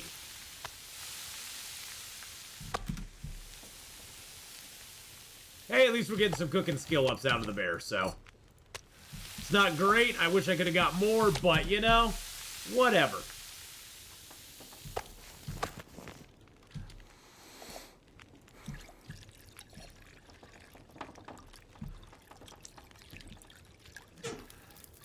All we got is sticks and 2 pieces of coal.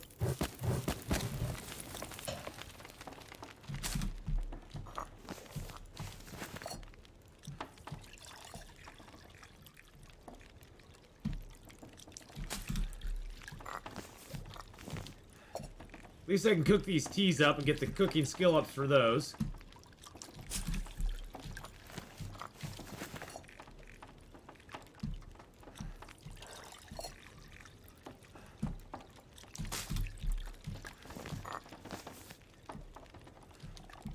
Grab a torch out of the fire. Actually, you know what? I want to go outside real quick. Drop this meat off. Indie games are always a hit or miss. Just found out about Signalus. It's one of the best survival horror I've played. Oh, nice! Yeah, you know, indie games are always a big hit and miss type thing. I really think indie games overall, I appreciate a lot more indie games than I do like big AAA games. Mainly because the indie games seem to have more heart in them. They seem to be, but they can go wrong too, because indie games are generally they're passion projects of whoever's creating it, and if they ever lose that passion, then the game just kind of goes away, and you're stuck with whatever you have. But they can go very right as well. I mean, look at Long Dark. Long Dark is a perfect example of a indie game that was very small in scale in the beginning, But, oh, there's a hacksaw under here, too. Look at that. That was very small in the beginning, but got a huge following. And yeah, it just all depends on the dev. I mean, Escape the Pacific, again, is one that I really throw out there as a game that I think is really... I think that Escape the Pacific is one where the developer truly loves the game and has made it come so far from where it was before. It's comes so far from where it was, and I'm excited to see what they do next. Icarus, honestly, it's Rocket Works, but it's pretty independent. It's not like it's, you know, EA or something like that, but Escape the Pacific, yeah, compared to Bermuda Lost Survival, which I think Bermuda Lost Survival had a great start, and then they just disappeared. What's a good starting location for my first survival run? Mystery Lake, the zone we're in right now, is probably one of the best zones to start in if you've never played The Long Dark before. Mainly because it'll give you the greatest opportunity to get the most stuff and to actually survive for a while. Landscape. I would say Mystery Lake is probably a good one. I'm not against indie games at all. I love a lot of them, but the presentation today was just weak. Yeah, and that's the thing too. Presentations can sometimes tell you a lot, and if it's a weak presentation, it's probably a weak game. Oh wow, the page on the eShop only has 6 games. Was it that small? Oh. Probably, but they only got 6 on sale at the moment. We'll just sharpen that up a couple times there. Let's drink some water. But yeah, I would say Landscape. My advice to you, Landscape, is first of all, play the story mode a little bit. Play the story mode a little bit and get used to it. And from story mode, move on to some of the survival modes or maybe some of the challenges. Get your feet wet in those. And then move on from there. If you jump right into Stalker or Interloper, you can do that. I'm just going to warn you, you're going to die a lot. And so it's going to be a little frustrating. It's going to be a tricky wolf. Oh, shoot. I knew he was going to be tricky. Wow, that is a health wolf all the way. Good Lord, look at the health. Look at the health on that. Stop that blood loss. Yeah, let's stop that blood loss. That was a total health wolf right there. Probably didn't even do much damage to my clothing. Check the bedroll. Bedroll's good. Check the clothing. Oh, wow. He wrecked my clothing and... God dang, that was a nasty wolf. Wrecked my clothing as well as my health. Gall dang it. That was tragic. Yeah, you know, the thing I like about Escape the Pacific the most, Catherine, is it's just a very chill game. It's very chill, and it's fun to play. There's not really a lot of danger in it. It's just fun to explore. It's fun to build. It's fun to do. It's just a fun game to do stuff in.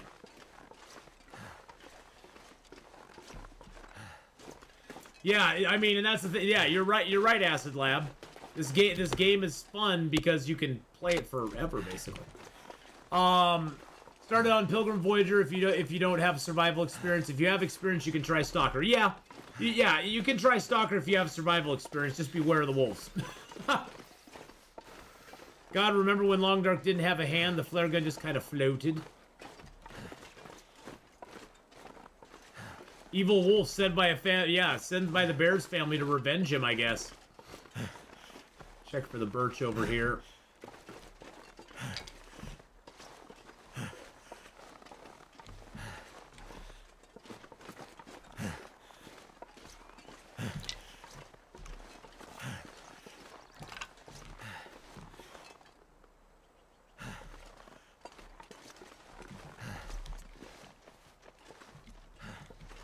See if we can get ourselves a deer here.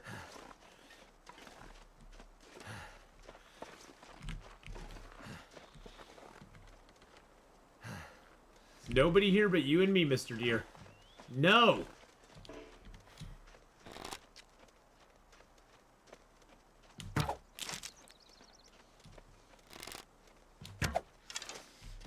Oh, of course it didn't kill him. And I broke an arrow on that attempt, too.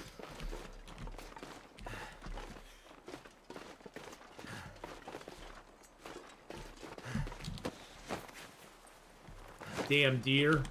Now he's gonna run all over the place and die somewhere.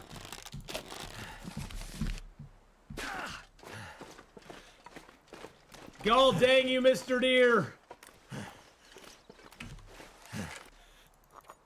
drink a birch bark tea, get some of our health back. Birch bark teas are really nice because it gives you a 2-hour condition increase, where over 2 hours time, you'll start getting back, you'll get 6% health back. So, birch bark teas are really nice if you're trying to recover your health.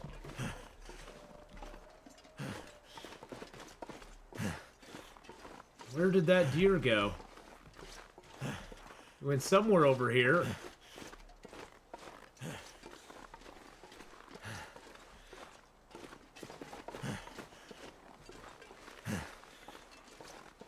Oh, there he is right there. He died pretty quick, actually. Okay.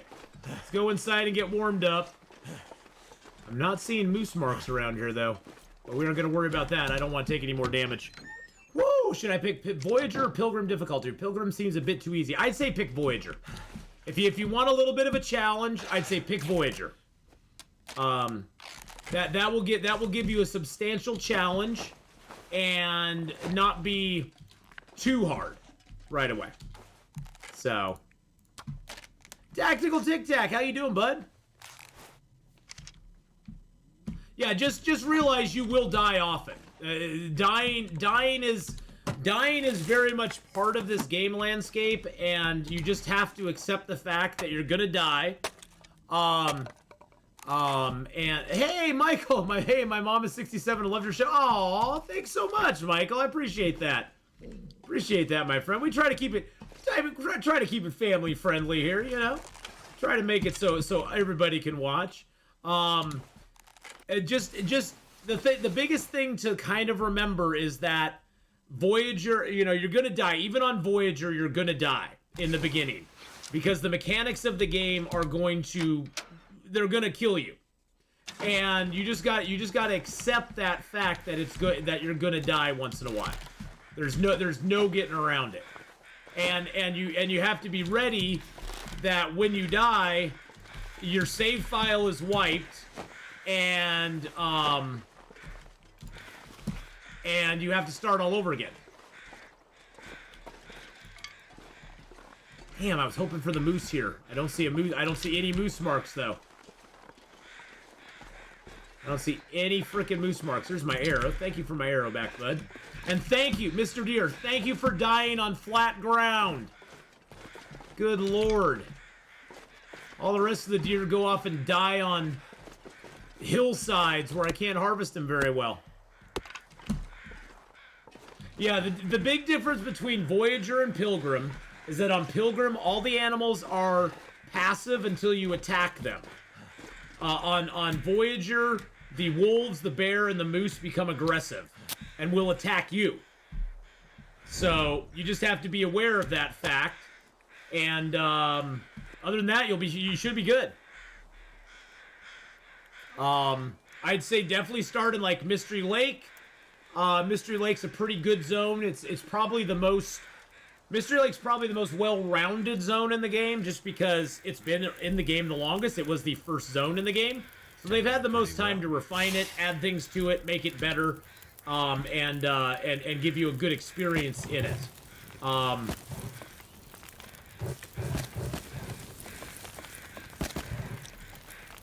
So I would say Mystery Lake is probably your best bet early game.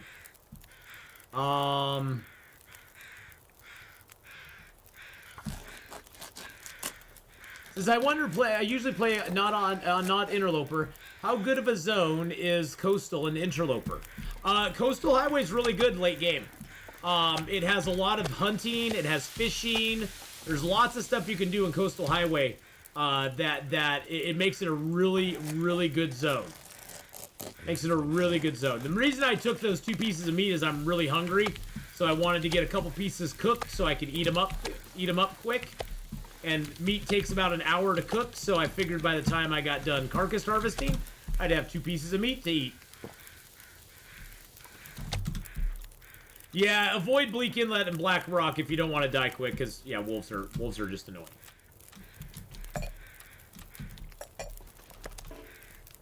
Let's just put a little bit of water out here to cook. Not that I'm low on water, but I don't want to get low on water.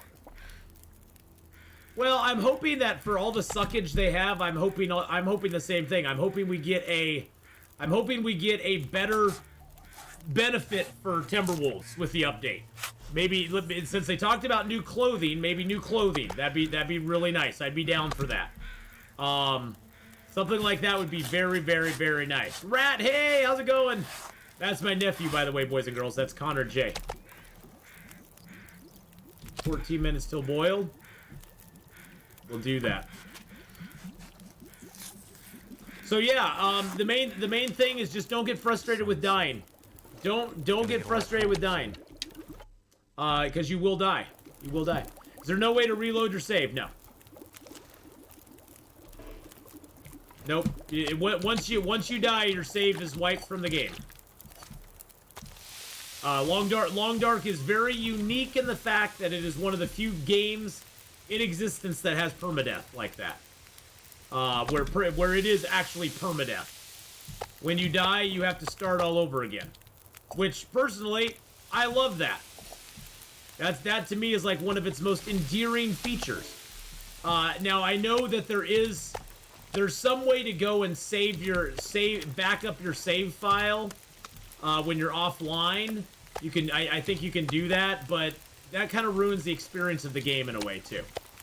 And the thing is, with every death you have, Landscape, it teaches you something. That's the thing you got to take away from it, is that every death you have will teach you something. It'll teach you not to do certain things. It'll teach you to do certain things. It kind of acts as, if you take it the right way, it kind of acts as a gauge of if you're doing stuff right or wrong. Because really, honestly, every death I've had in this game has been my own fault. They're all my own fault in one way or the other. Either I did something that I shouldn't have done and took a risk I shouldn't have taken, or I didn't do something that I should have done, and that can be just as deadly. So, yeah, like today I played with a wolf, and look where it got me. It knocked my clothing down. My clothing all got wrecked. I got wrecked in the face. My clothing just got annihilated. Hoo-hoo! Hoo-hoo!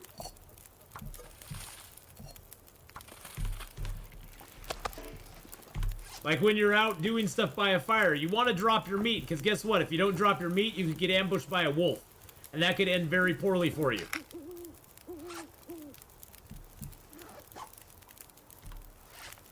Yeah, that's the thing, is like, don't look at the permadeath thing as a bad feature. Look at it as a positive, because it adds something to the gameplay. It ups. I think with permadeath, it ups the stakes of this game big time. Big time. The stakes of the game go up just massively. Oh my God, Adam with 5 British pounds. Jay, that is some proper money there. Yay, first time I've ever caught an Ath stream. 2 a.m. here, so can't stay. Love your content with the relaxed vibes and great tips. All the best. All the best to you, Adam. Thank you so much for the £5 super chat. That is some proper British money right there, my friends. Thank you so much. That is not cheap. I appreciate it. By the way, Adam, I will be streaming this weekend on YouTube. I'll be streaming at 8 a.m. Pacific Standard Time. So if it's 2 there, almost 2 there, that's like 6, 7, 8, 9, 10, 11, 12, 1. So you're 8 hours ahead. That'll put it at about 4 o'clock p.m. your time. So make sure that you click that alert button so you get alerts. Well, hopefully get alerts from YouTube when I go live. But also follow me on socials. Follow me on Twitter, because I will tweet out before I go live on YouTube. I promise you, I am not a huge Twitter user, so you will not get my food pics or any sort of that sort of spam. If you follow me on YouTube or on Twitter, you will not get like tons of tweets because I don't tweet out very often. But definitely go follow me on both those and turn that alerts on for YouTube. So yeah, I will be Saturday and Sunday morning, both mornings. I'll be streaming at 8 a.m. Pacific Standard Time. Oh, we got a cabin fever affliction. Wow, we are hurting for certain there, boys and girls. That's not good.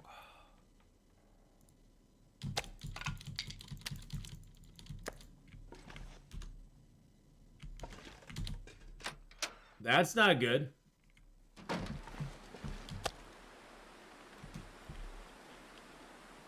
Well, that's not good at all. This pack is getting kind of heavy. What is that? What is that there?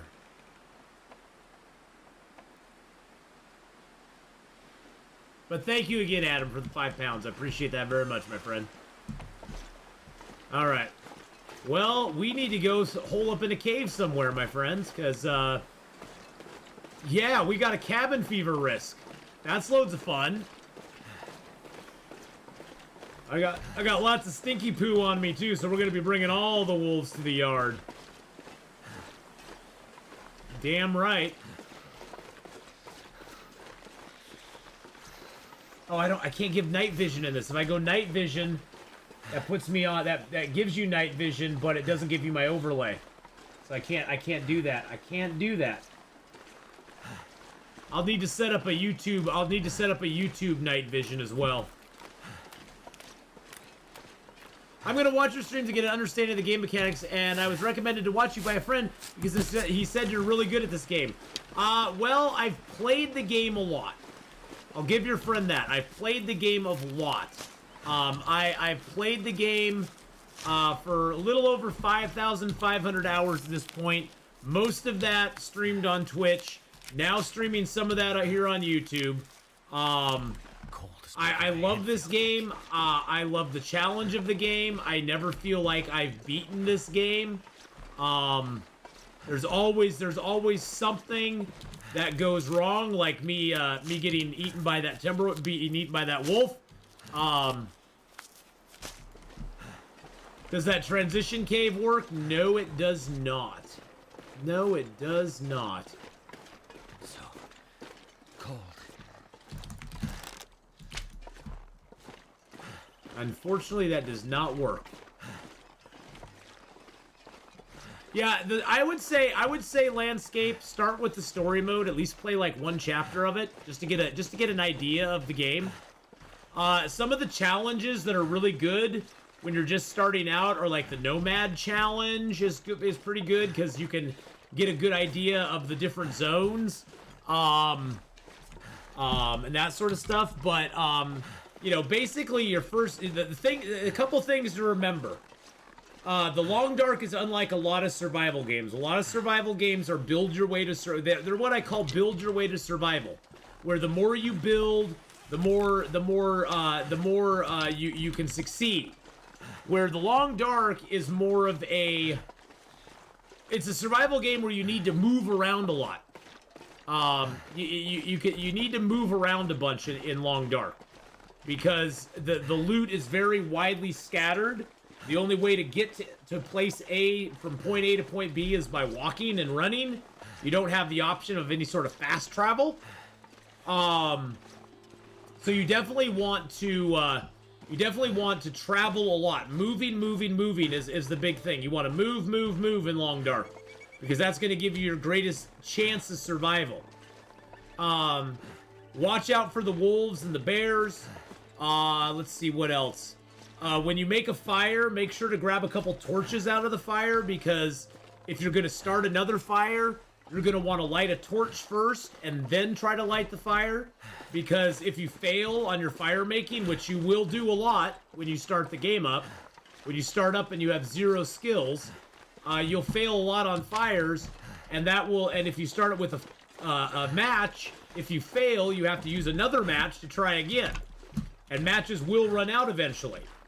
If you do it with a torch, though, and you fail, you can try again with the same torch. Until that torch, of course, is burned out.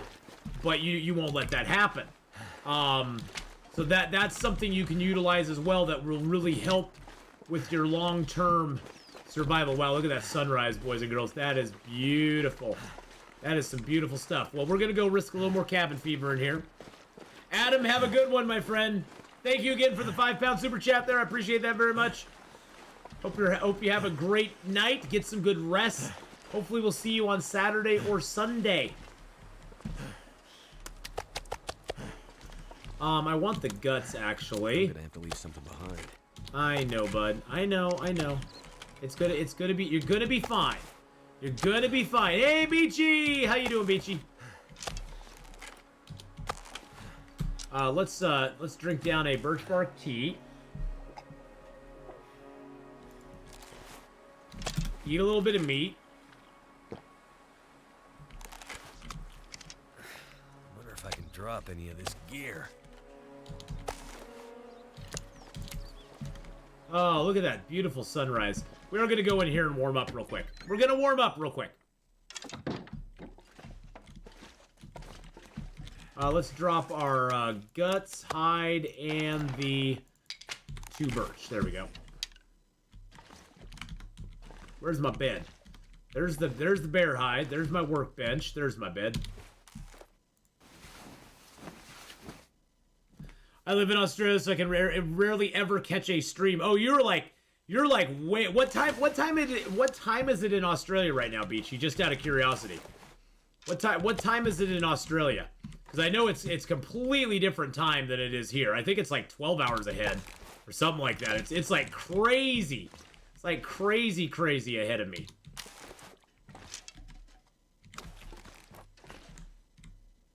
Because I know England's 8 hours ahead.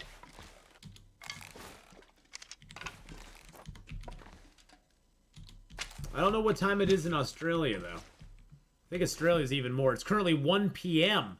It's currently 1 p.m. So that is, I mean, it's 6 p.m. here, but it's 1 p.m. tomorrow. It's 1 p.m. tomorrow. Beachy is coming to us from the future, boys and girls. Coming to us from the future.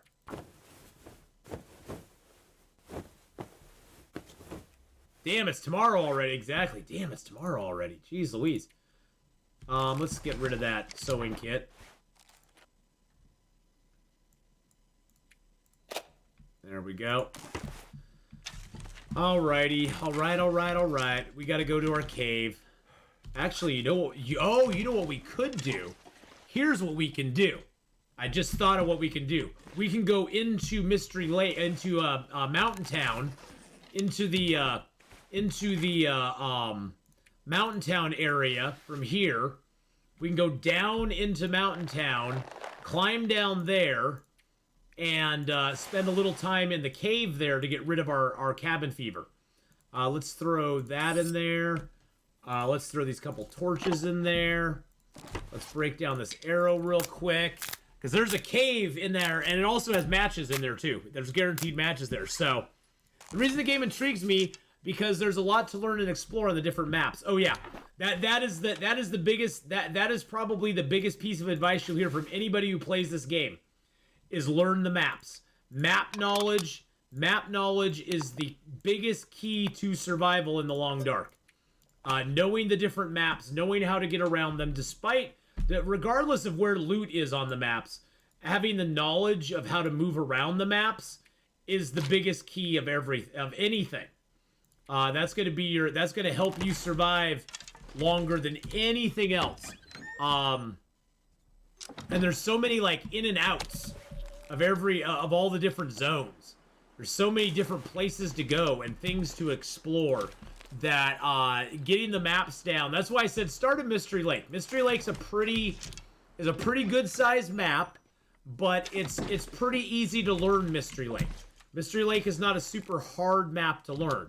So if you can get used to Mystery Lake, then you can explore out from there. Because the thing about Mystery Lake, too, is Mystery Lake kind of sits in the center of the game. And from there, you can go out to Forlorn and Broken, Mountain Town, Hush River. You can go out to Pleasant Valley on this side. You can go out Coastal Highway on this side. And so I'd say start at Mystery Lake. Learn Mystery Lake really good. Maybe go over to Pleasant Valley and start learning some of that. Maybe go over to Coastal Highway and start learning some of that. So, yes, and there's a map for it too. I was trying to get Silent Hunter achievement on my current Loper run, but I had to use a flare gun shot to scare a bear away. A bear away. Tyla, hello. Hello. Faith, how you doing? Oh, thank goodness you're here to cheer me up when I'm sick and pitiful. Oh, I'm so sorry. I'm so sorry, Faith. That sucks. That sucks. How do you learn the maps? Explore. You just gotta... On Voyager, it won't be that bad because the stuff... Oh, Matt Bailey with a 1999 super chat. Best long dark streamer. I'll take it, okay? I'll take it. I'm a little too... You're making me blush now. I don't know about best long dark streamer, but I do have fun. I do have fun. You also just hit 1,000 hours in the game. Thank you, Matt Bailey, for the 1999. Got Nathan Fillion to do a little dancey poo there too.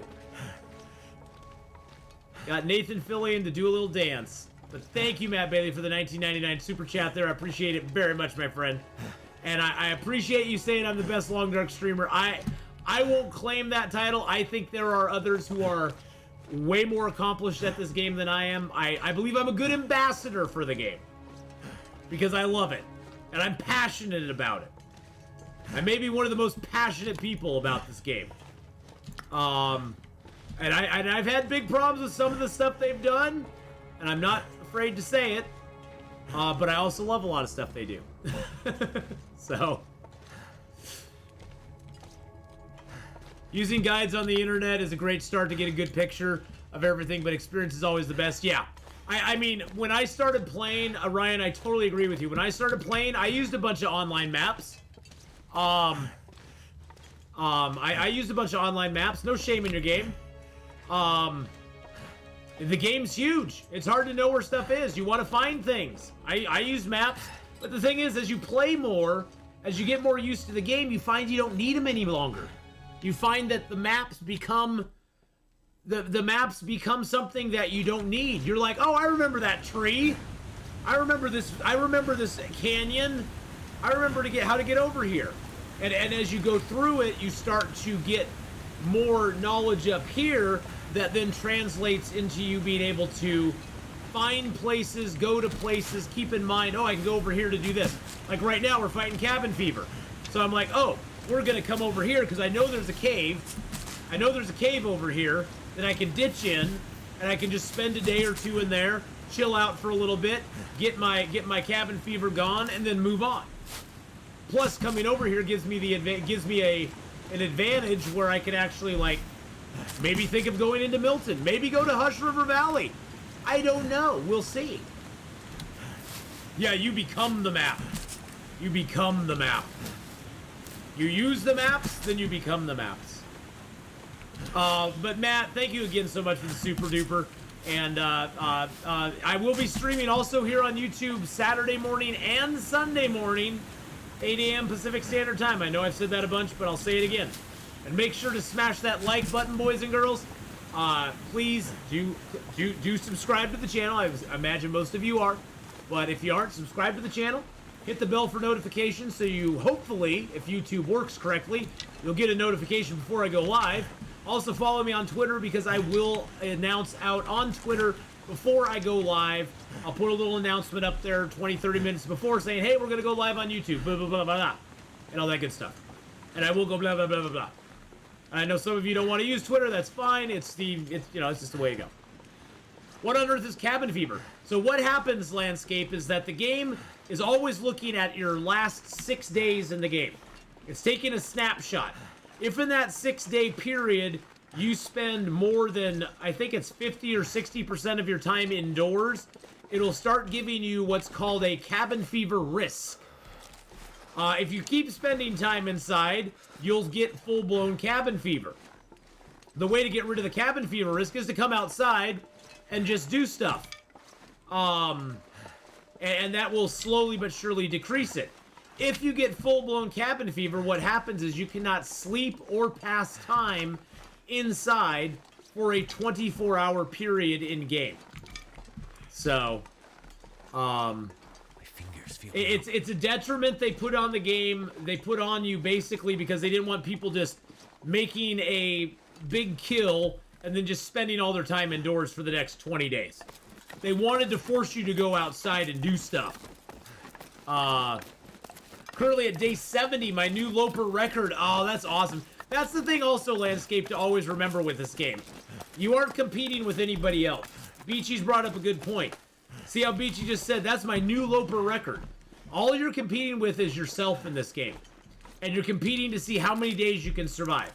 How many days you can stay alive. You know, and that's the thing to always keep in mind, is that the only person you're in competition with is yourself.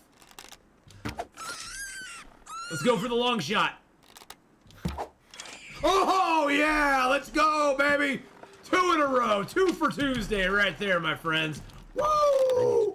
Let's go! We got the twofer! Plus skill ups for our bow skill, too, so.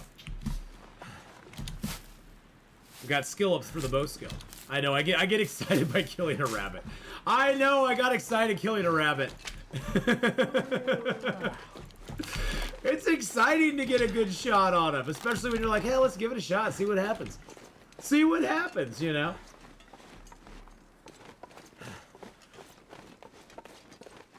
I'm just hoping I'm semi-warm enough to actually get some warmth in this cave. I may need to build a fire. My clothing sucks so bad now because I got attacked by that wolf. I'm down to 9-degree warmth bonus. Now, in the game that you're gonna play, you're gonna have guns available to you. You know, guns are. There's the guaranteed matches. Guns are nice. They do shoot very accurately. They do a lot of damage. They kill stuff pretty easily.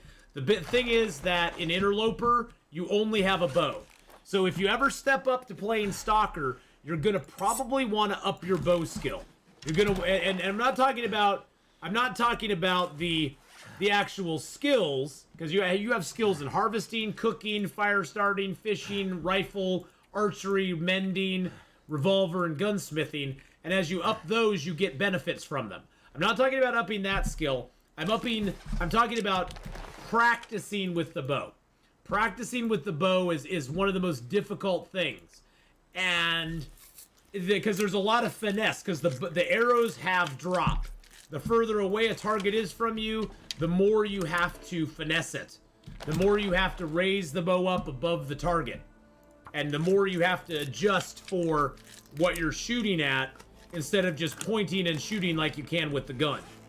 So the bow has there's definitely some skill that goes into utilizing the bow that you don't really have to do. Oh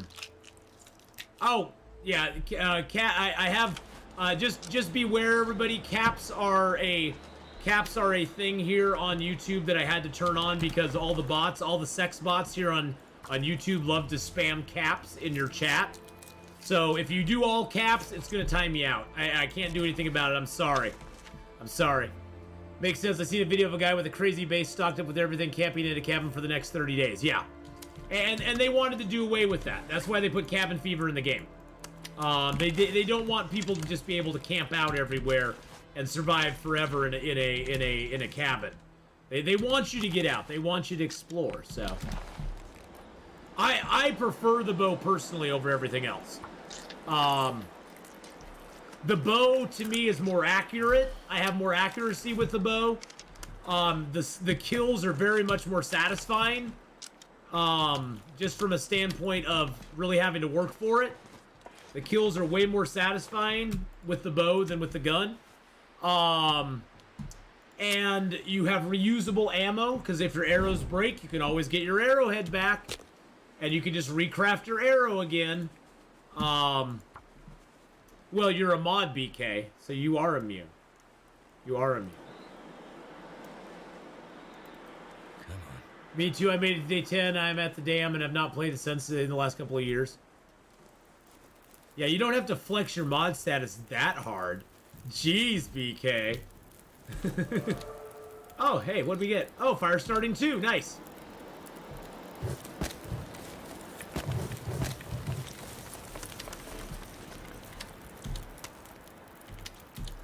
Tyler was trying to post naughty websites. I know. The bot had the timer out. Don't do those naughty websites, Tyler. No, no, no. Alright, so that's down to 64. How long will that take? 45 minutes to repair. That takes 30 minutes to repair. I don't have any rabbit hides for my gloves. Yeah, it's funny. Oh, the wolf did knock my hat down. I repaired it, though, so. Tyla's banished to the Shadow Realm for the moment. She'll be back. She'll be back. I'm sorry about that, Tyla. I don't have a way of... I don't know... I don't know. Is there a way to...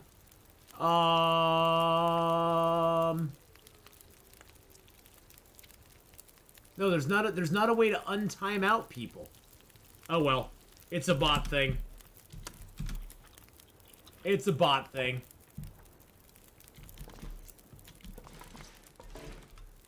Alright, we don't have any meat left, but we have an hour on the fire still. How much water do we got? Let's make a little bit of water. About 1.5 liters, probably. Drink some water. You have no, but yes, you can. If you click on their name, it should have a thing where you can put user on timeout. You can't do that, BK? You can't put a user on timeout?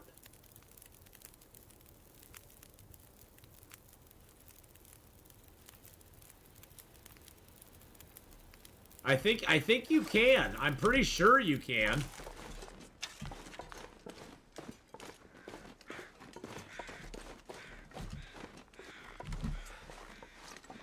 That's for that body down there. Hey, there's the wolf.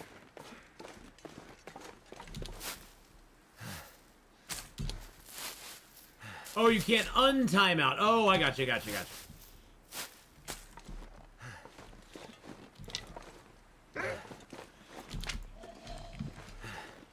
Feels like something is sapping my energy. Oh, I have to read. Words are hard. Don't make me time out you. Don't make me time out you, BK. Don't make me time out you, my friend.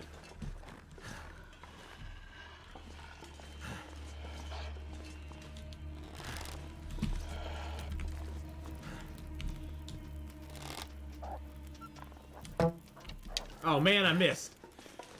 Forgot I had a fire there.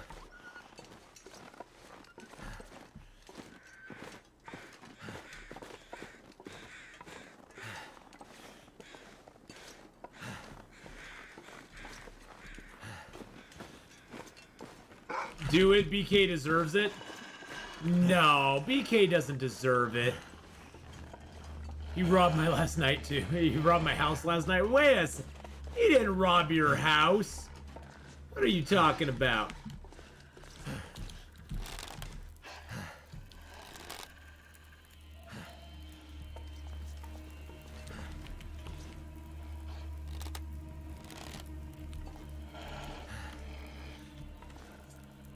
You're back. Sorry about that, Tyler.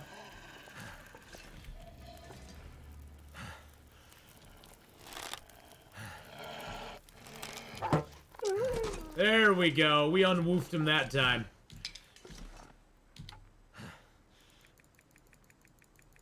We unwoofed the little bugger. I'll take his meat. Why not? I'm not sure I can carry Yeah, this the one. bot smites you for all caps.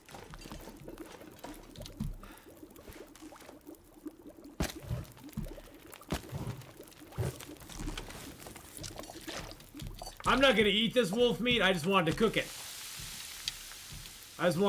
That way I get cooking skill ups.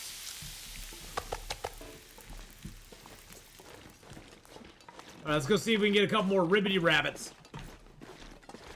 Here, Mr. Rabbit.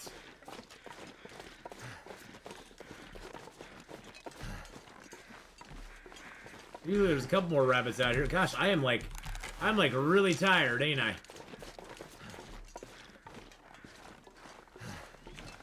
Keep being awesome. Walking the dogs now. All right. Snowing and 18 degrees. My own personal version of Long Dark. Yes, it is. So tired. I could just lay down right here. Holy crap. Well, take care of yourself out there. Enjoy the snow, I guess. I guess that's what you're supposed to say. Enjoy the snow.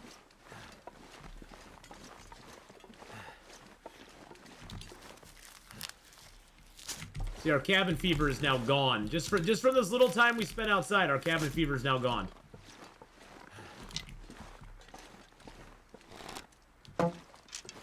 Oh, I missed him. Why is your only food a bunch of sticks or something? Is it just there isn't many supplies on higher difficulty? Well, there isn't many supplies on higher difficulty. That is true. There is a supply called cattails, though. They give you 150 calories per cattail. So that is a... For higher difficulty players, cattails are the food. That just died. Wow, that just died too. I failed on both those thumps.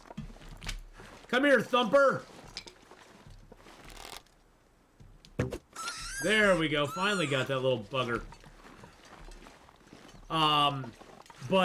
Yeah, cattails are the big survival food on higher difficulty levels. Too heavy. Because you can pick them up. You pick them up for free. They never decay. All food in the game decays the moment you start spawning into the world. All the food, all the man-made food starts to go down in quality. And so cattails become a very staple item for most Interloper players. Usually I'll carry around 10 or 12 cattails on me at all times, just in case I get in. I mean, once you get a bow in Interloper, you can kind of hunt and eat as you go, but there will always be a moment where it's like a huge blizzard outside. What do? Oh, let's get some cattails. Let's go ahead and, you know, cattail our way to health. That's usually the way to go. You also can get calories from teas as well as water. So teas are a good way to go too. Animals are the best way to go because it gives you the most, you know, calories for your most bang for your buck. You think the moose will be in the Milton Basin for me, or will I be unlucky? I don't know. You got a 50-50 shot. I'll say yes, he'll be in the basin. I actually prefer the moose that's not in the basin because then I don't have to take the hide up the rope and out of there. I prefer the one that's not in the basin myself. But that's just me. I like the moose that's up above. I like the moose up by the trailer, the entrance to Hush River Valley. Because that way I can just get him. 49 minutes. 49 minutes. Always want to cook stuff in pots if you can, boys and girls, because if you cook it in a pot, have to drop some gear. If you cook it in a pot, it will take less time to cook, and on the flip side, it'll take longer to burn. Because if you leave stuff on a fire for too long, it will burn and go away.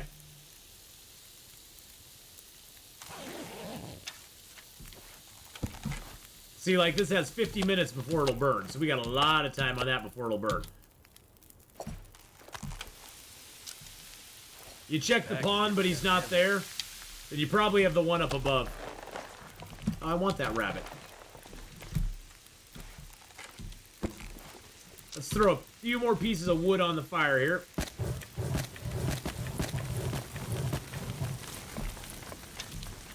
Sleep for another hour.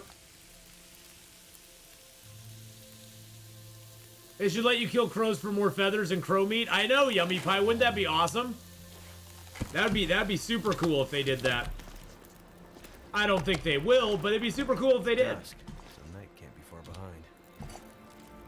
I don't need. Do I need more water? I got 4 liters of water. We're good. Actually, you know what? Let's drink another birch bark tea just to get ourselves up there. Hey, Jada. I got it, Jada. Hey, how you doing, Jada? Good to see you here. Okay, let's harvest up Mr. Ribbity Rabs. Where's the rabbit? I dropped him again. I dropped the rabbit again. My longest survival is 826 days on Interloper. At this point, I'm not getting too attached to any runs, though, because as of middle of December, when they drop the new update, the Far Territory update, all of our runs will become null and void, basically. We're going to have to all start over again because they're resetting everything in the game. So once that drops, we won't be able to get those runs anymore. Hey, Northern Lights, how you doing, bud? Big fan. Well, thank you so much. I appreciate it. I appreciate it very much. All right, we got an hour and a half on that. Let's just make a little bit more water. Might as well. We can leave it here for ourselves for later. Let's take his gut. There we are. I want an expert's opinion on the matter. What's your favorite starting Loper region? I like Ash Canyon, but I'm still gonna go with Hush River Valley. HRV is my favorite starting zone in the game. And here's why. If you start in Hush River Valley, you can leave there with a heavy hammer, a hacksaw, a bedroll, combat pants, a Mackinac jacket, and a head wrap.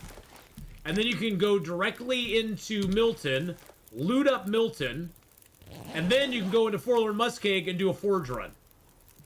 Just boom, boom, boom. Just like right down. You just go right down the road.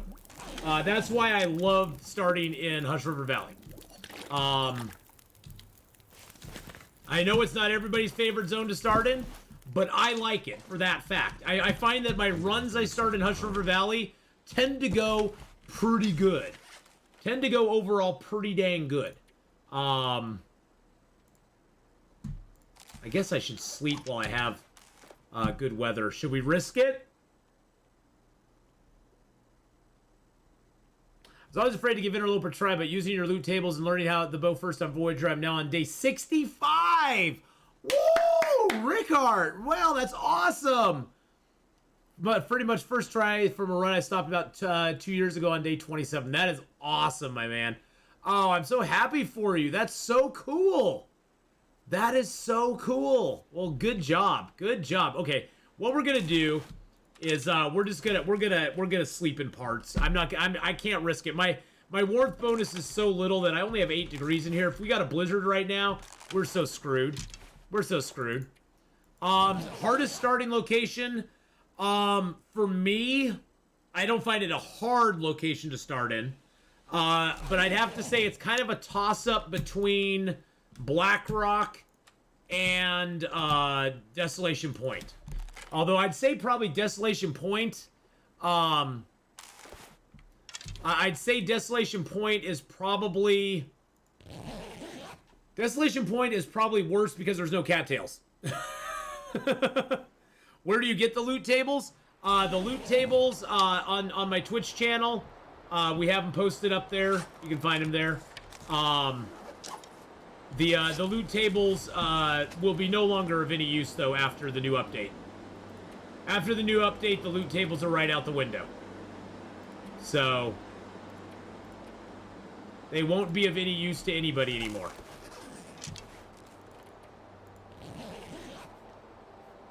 Loot table refresh coming soon. Yes, yes, Christopher. Loot table refresh coming soon. But I'd say probably for me, I don't like Blackrock. Blackrock is bad because of the Timberwolves, but at least you can get some cattails there. Desolation Point provides you no cattails at all until you get to Coastal Highway. And so you have a long ways to go, and especially if you don't find a bedroll there, then you even have a longer way to go, which makes it even harder, so. Loot table's good for 60 days or less, yes. They're only good for next 60 days or less. I wonder if I can drop any of this gear. Oh, yeah, we got a lot of water. We'll drop the water. We'll do a water dump here. By the time we come back here to go to Milton, we'll probably have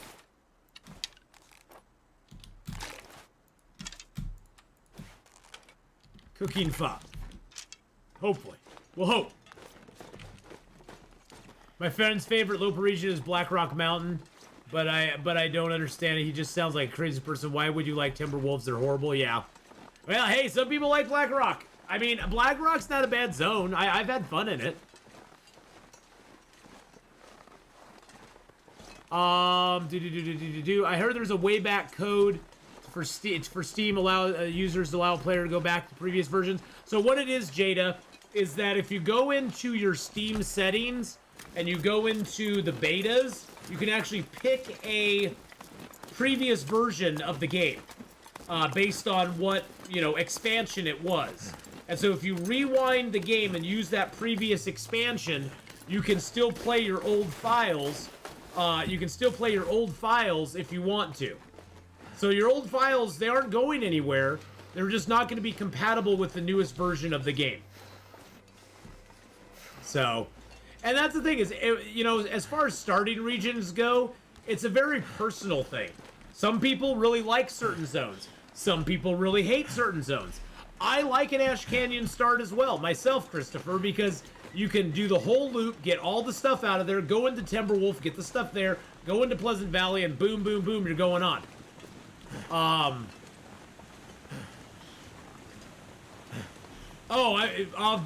Witcher has gone downhill since season 1 anyway. I think Henry Cavill shot and went through season 3 because he was under contract for 3 years. I think he was so displeased with the way it was going because Henry Cavill is a huge Witcher nerd that he just said, peace, I'm out of here. And now I'm Superman again, so screw you all. Which, good for him. Good for him. You break the lore, you break what people want, you change it to a point where it's like unrecognizable because you don't like the lore of the property that you spent lots of money buying. You get what you deserve. Sorry, that's just how I feel. But yeah, yeah. The bridges in Ash Canyon are riveting. Yeah, I think it's good for him. I mean, Henry Cavill, I don't understand why Henry Cavill is in like not in every big blockbuster movie right now. I don't get it. I mean, and I've said, I liked the first season of Witcher. I thought it had some problems here and there, but I actually really enjoyed the first season of Witcher. I've watched it multiple times, but the first season of Witcher had a lot of Henry Cavill in it. Sure, it also concentrated on Yennefer and Ciri, which it needs to do. But I watch Witcher for one thing. I want to see Geralt going and killing some monsters and doing lots of good, doing some slaying. You're a diehard Resident. Oh yeah, please don't. Yeah, don't watch it. Don't watch it. I've heard that. I've heard it's horrible. I don't even know anything about Resident Evil, and from the things I was hearing from friends that like Resident Evil, they were not happy with it. Timberwolves in every zone? No, no, Beetle. No, no Timberwolves in every zone. No T-Wolves in every zone. I don't think they'll ever do that. I don't think they'll ever do that. Yeah. Oh yeah, it got canceled after the first season.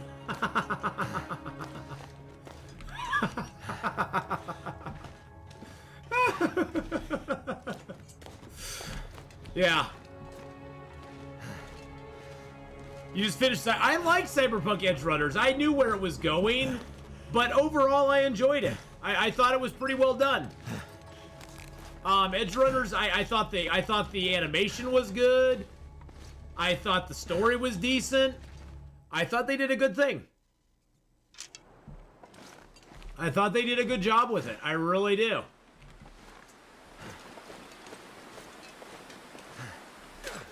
It was a cool little anime. Well, an Americanized anime, I guess, but it was good. I liked it. Still prefer Demon Slayers? Well, hey, it's not no Demon Slayers, but have you checked out new God of War Ragnarok? Jada, I don't have console. I have a friend who has it, and he says he really likes it. I've never played a God of War game, though, so. I've never played a God of War game, so. Oh no, oh no, oh no. Beachy, you can't use caps. No caps. Don't use caps in chat, boys and girls. It'll time you out if you use caps.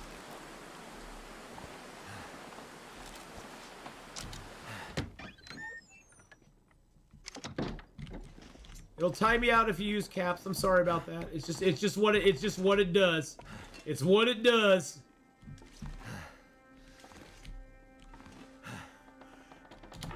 I've never played any of the God of War series. I've never played any of it, so I'm not real conversant with God of War.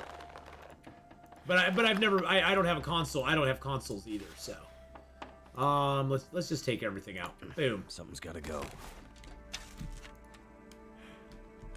Yes, beware of using caps in chat, boys and girls. If you use all caps in chat, it will time you out. That's mainly because most of the bots here on Twitch use all caps. So it will time you out. I'm not trying to be mean. I'm not trying to like suppress your talk or anything like that. Just yeah. It does that, Beachy. I'm sorry. I'm sorry. It's a cap rapture. It's a cap rapture. Let's drop that book. Uh-oh, where'd my book go? Uh-oh. Uh-oh. Too much stuff to carry. The book fell under the book fell under the hide. The bot does all the work. Yeah, there you go. Well, hey, you know, the bot does a lot of good stuff.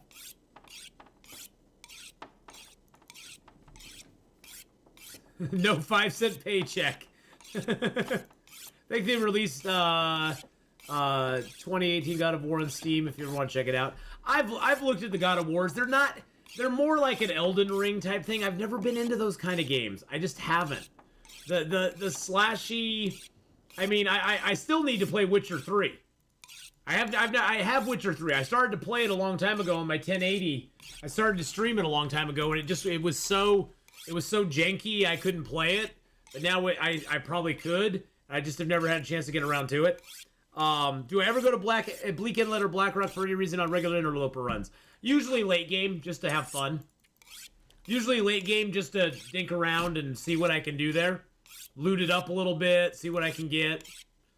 But yeah, I've actually Mauler on YouTube has been streaming all the Ragnarok games, and I've been watching some of Mauler's streams of Ragnarok, and it looks cool. I mean, it looks good. Just not my thing to play. I like watching it, but playing it not so much.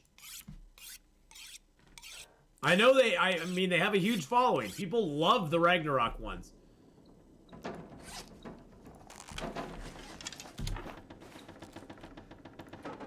It's just not my thing. It's just not, unfortunately. I wish it was, but it's just not really.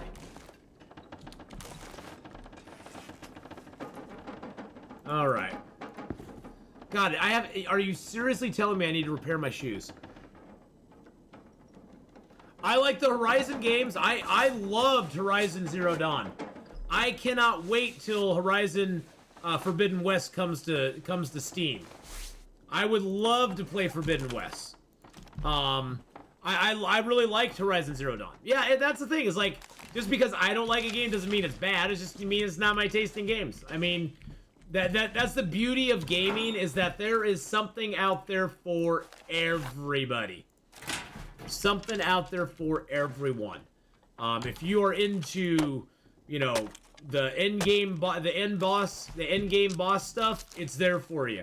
If you're into just soul survivor games, they're out there for you. If you're in there for cooperative survival games, it's there for you. I really enjoyed I really enjoyed Zero Dawn, though. That was a really fun game. I enjoyed Star Wars Knights of the Old Republic. That's an old game. I enjoyed Jedi Fallen Order. I thought that one was a lot of fun. So there are some out there that I have really enjoyed. Okay, I got hides, but I ain't got no guts. I ain't got no guts, boys and girls. I ain't got no guts to hold me down.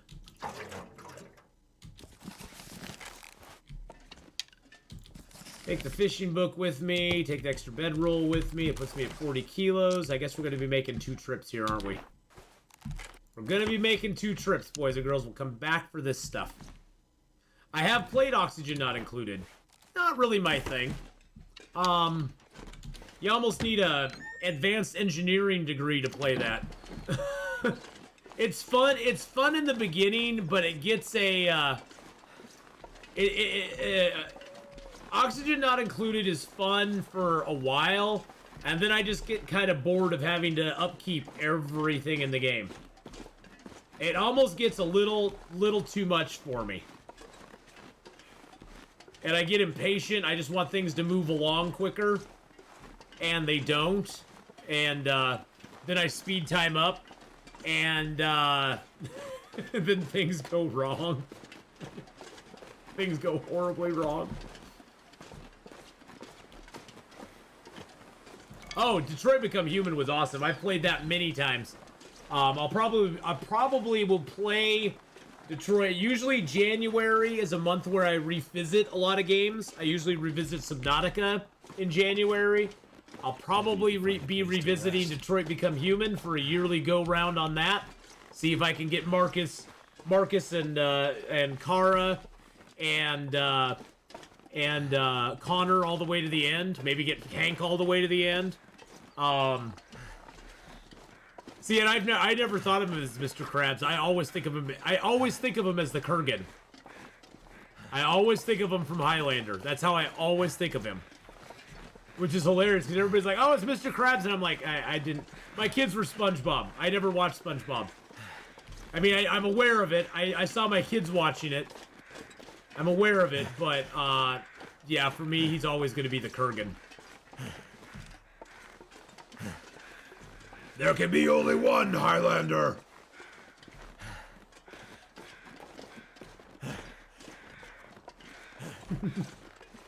I know, there's an obscure reference for you.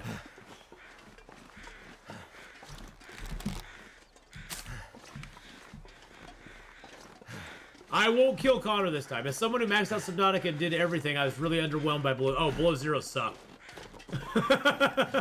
Beachy, I have gone over before. I won't go over here again.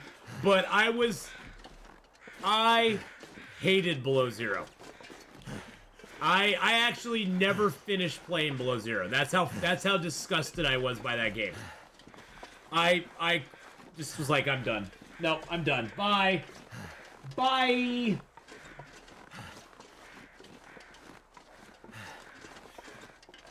Yeah, I was so disgusted by that whole... I just... Oh. For multiple reasons, too many to go into here, and I'm not going to go on a rant about it. Yeah, Subnautica is a great game. It is a shame they never made a second one. It is a shame. You know, there is a game out right now, though, that's kind of like a pre-Subnautica, built on the same engine, has a lot of the same kind of feel to it, but instead of trying to get off the planet, you're trying to terraform the planet. And that game's called Planet Crafter. You can go download the free demo on Steam right now. The game's about 15 bucks. And if you want to buy it, and the dev team for that game is a couple, and they have been fantastic with the updates and the content that they brought to the game. So I highly recommend, if you're not even going to buy it, just try it out. Download the free demo on Steam, give it a try. It's a really fun game. It has some survival aspects, exploration, building. In a lot of ways, it reminds me of Subnautica, but it's not underwater. Basically, the entire planet is like a desert ball when you spawn onto it, when you land on it, and you have to craft everything from there. You have to build up the temperature, the pressure, the air, the oxygen. That you have to build everything up from ground zero, and as you do, you unlock new blueprints that let you build better stuff and cooler things. So,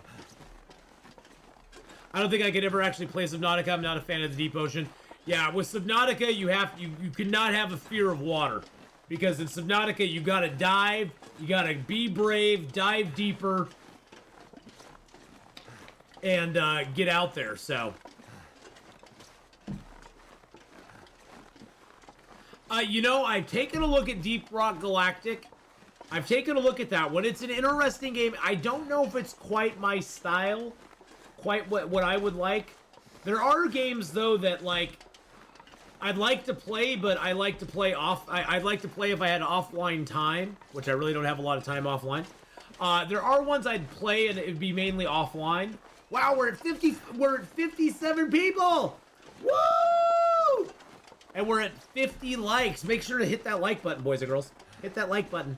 It helps us in the algae rhythm.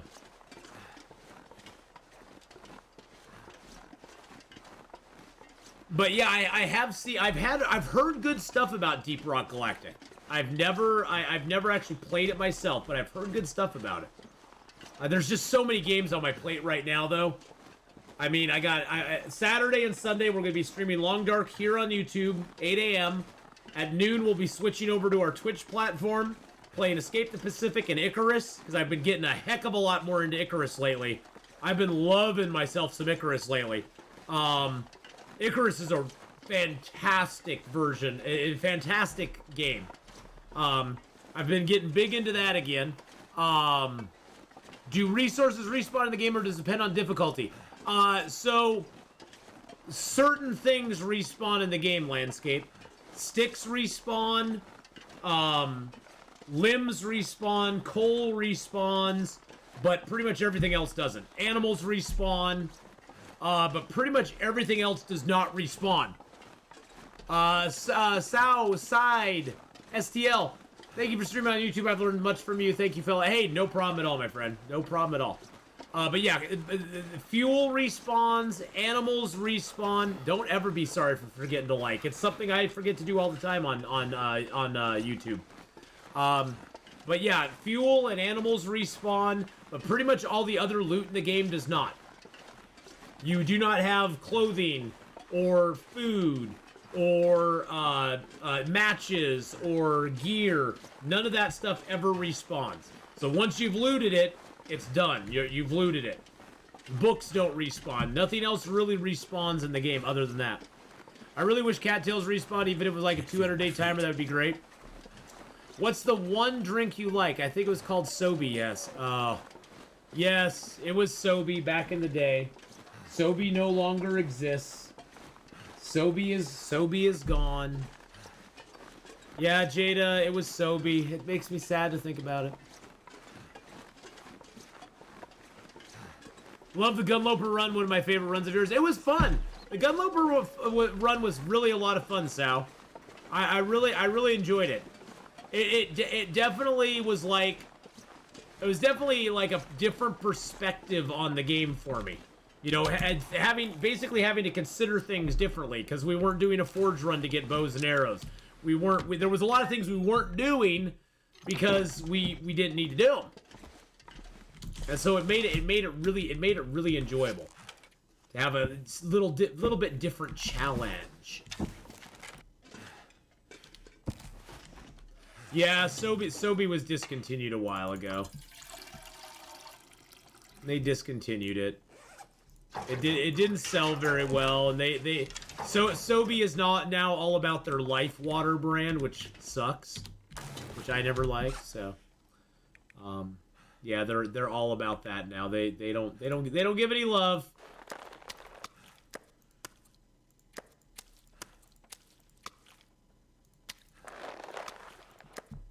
Forgot I had all these fresh hides and guts on me. Look at that. Oh, I bet these guts are cured. Oh, heck yeah. Heck yeah. Now we can repair our rabbit skin gloves. Hells to the yeah.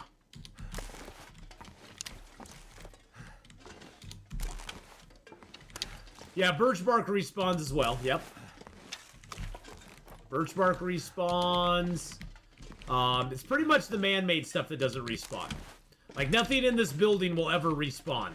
I'll never come in here and find more curtains, or more cloth, or tables that I can break down, or anything like that.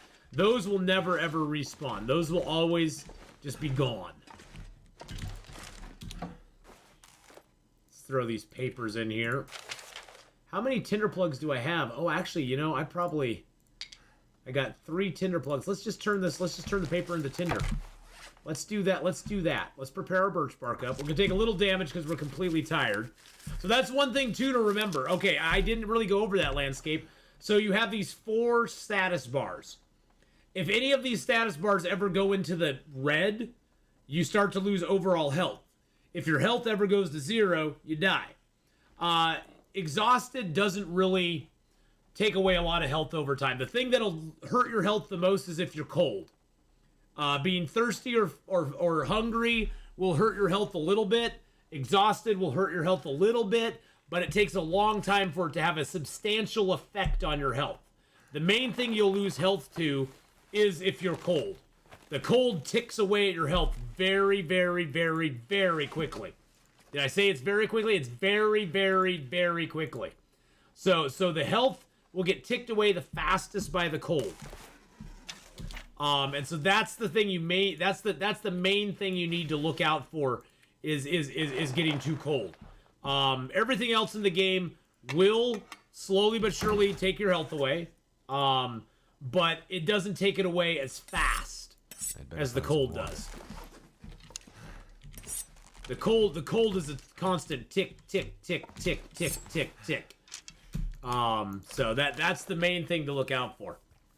I wonder what the base customization is going to be about. Yeah, I don't know. That's a big mystery right now. That is a huge mystery what that's going to be like. I can't really say. Although if you get to the point where you run out of cloth, you can beachcomb and coastal highway for cloth. Yes. Same thing with birch and maple. If you ever run out of birch or maple, which honestly you'll never run out of birch and maple. You just won't. I'm just saying right now. You could. I was 860 some days in, and I still had birch and maple stockpiled in the Carter Hydro Dam for a long time. So running out of birch and maple is very hard. But you can beachcomb for that as well. So you can beachcomb for metal too. I've never run out of cloth though in a game either. Running out of cloth would be very, very, very difficult. We got an Aurora out. So this is an Aurora. You've probably never seen this before, landscape. This is an Aurora. During an Aurora, the sky lights up. Also, electricity comes on. The biggest danger during an Aurora is if you are in a place that has exposed electrical wires, like the Carter Hydro Dam. You could actually take damage from those wires and die. It also turns all the wolves into a green shade, and they are very nasty. And during an Aurora, wolves are no longer afraid of fire. And you also can see little things on the computers. Predatory species, if introduced, will see a profound devastation of Mystery Lake's local fish stocks. We need to follow up to check whether these are attempts to introduce these invasive species deliberately. You can also turn on the radio.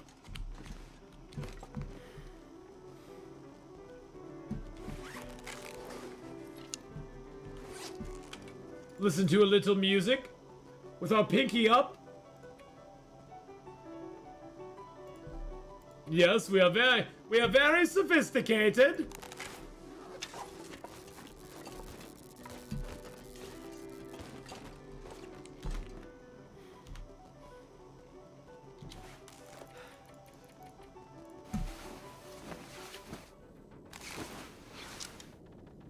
Yeah, so someday in the game you'll have no clothes because they'll deteriorate and you'll end up naked. Well, no. Because even worst case scenario, say you completely run out of cloth. You have no cloth left at all. Because you've repaired all your stuff up over and over again, which actually later in the game, you don't use up as much cloth because your clothes are already in good shape and you're just managing them, basically. So even if you used up all your cloth, and your clothes, your man-made clothes deteriorated to nothing, you would still have craftable legs, feet, hands, coats, and hats. So you'd still be completely clothed, you just wouldn't have as much clothing as possible. So even if your clothing got down really, really low, you'd still be clothed. Because you can always craft for clothing, and you can always go get more animals and fix up your stuff.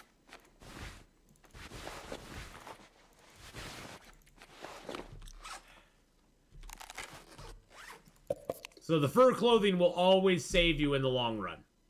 That'll always be there for you. All right, let's leave a few things here that we don't need. I don't need the storm lantern. We're gonna run back over to the trapper's cabin and grab our stuff over there. Then we need to head back to the Carter Hydro Dam because our bow is in very bad shape. You don't think bear get more dangerous during it? Oh yeah, they do. Yeah. The bears are more dangerous. All the bears and the wolves are green during an Aurora, and they hit like Mack trucks. They're very, very dangerous. You don't want to mess with them during an Aurora. It's not a good idea. Leave those here. Leave my arrowheads here. Leave my books here. I could actually leave my pots here too, huh? Leave my pots. Leave these stones. I don't really need those anymore. Leave that here. Leave that here. What else did I... Oh, I threw my torch in there. Oh, that's okay. Oh, I don't want to leave my sewing kit. I don't know why I put that in there.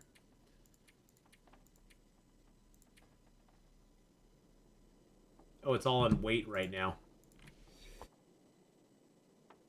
Yeah, the wolves and the bears get more aggressive during auroras. The big change you'll find is that they're no longer afraid of flares, and they're no longer afraid of torches, and they will attack you even if you're standing in a fire. If you're standing by a fire, they will still come at you and attack you. So they get very much more dangerous during an aurora, just for that fact alone.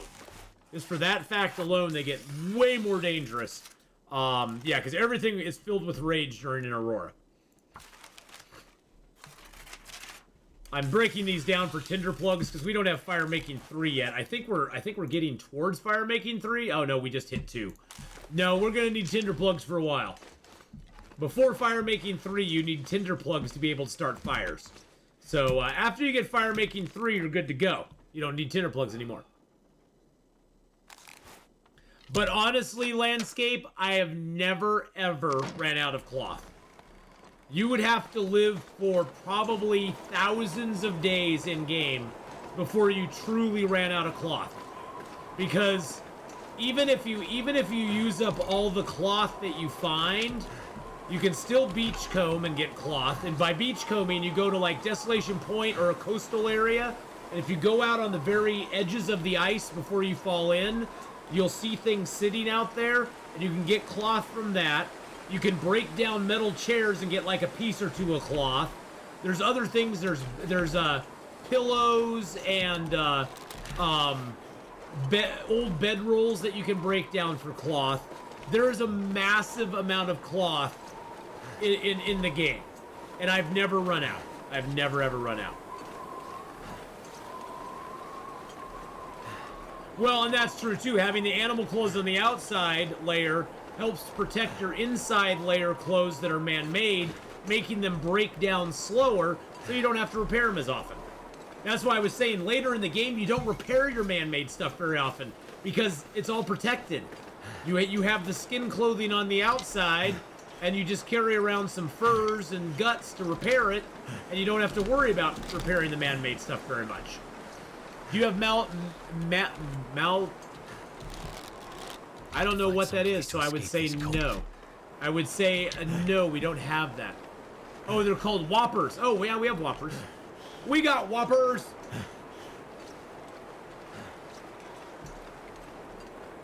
But yeah, beachcombing can be a thing. What is this? Goddamn freezing. Oh, is this me falling into the water? Yeah, if you stay out on the ice too long, you fall in. So you don't want to do that. You don't want to do that. That's not a good thing. That's not a good thing.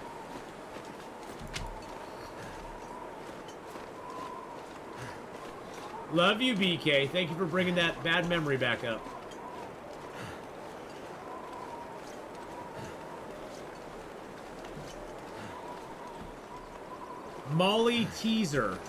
Malteser. Okay. I'm going to pick up the bear meat. I killed the bear right there, but he's gone now. That's the thing, too, is that animals do decay in the game, so if you kill something and you leave it out long enough, it'll actually deteriorate to nothing. So you have a very short window to harvest animals and to get their meat and get the food from them and that sort of stuff. So you can't waste that time. It's bugging me. Which slots are the outer and inner on the clothing menu? So, the outer slots on the clothing menu, let me get inside here before I show you that. Grab these feathers here too, because we need more feathers. So the outer slots are these slots right here. This is the outer hat, outer coat, outer pant. And then these slots here, that's the outer slot for the accessories. And then, of course, feet and gloves are the outer slots for that. So you have 1, 2, 3, 4, 5, 6 outer slots. And those are the ones. You can even get infinite cured leather if you craft moose-hide satchels and harvest them. That's true. Although, technically, late in the game, I never use leather except to fix my moose-hide satchel. Usually late in the game, I don't need leather, except for the moose-hide satchel. And the moose-hide satchel is pretty dang tough. Yeah, it's the one that's closest. Yeah, well, you know, Ryan, though, back in the day, the hat slots were reversed. The outer hat slot was actually this slot here.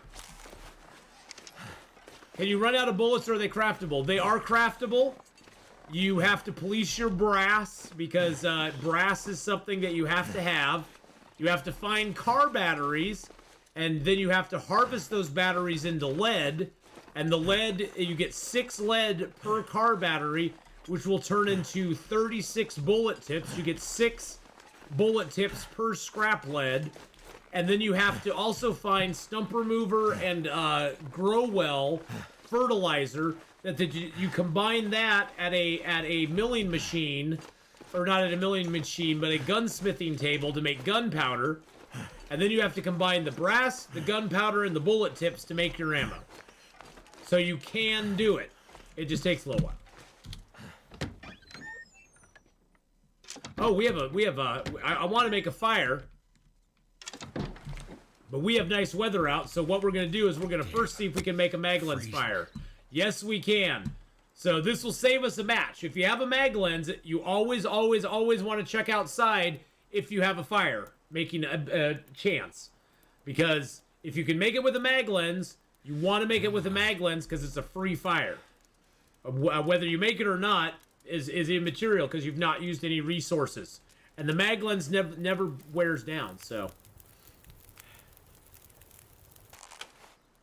It worked. And then what you can do, you can take your torch, light it off the fire,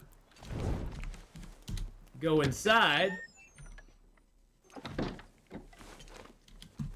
and start yourself another fire using your torch. Boom, just like that. And then you've not used a matchup for either of those fires. Maglens out, beloved. Oh, I love the Maglens. The Maglens is something you have to keep in mind. And even try it if you don't think you're gonna get a mag lens fire. Give it a try. The weather may surprise you. I've had times where I've been like, oh, there's no way I'm getting a mag lens fire right now, and I got a mag lens fire.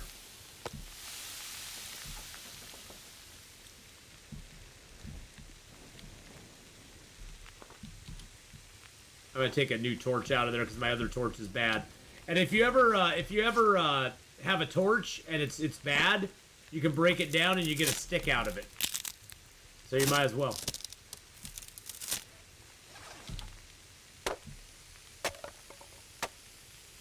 Do that for a second. We got 33 minutes left. Okay. Let's grab some water. Drink that down. Those are almost cured. Almost cured. These are all cured. So that's beautiful. Actually, I could take one of these. I got 30 minutes left on that. I could take one of these, make it into arrow shafts in 39 minutes.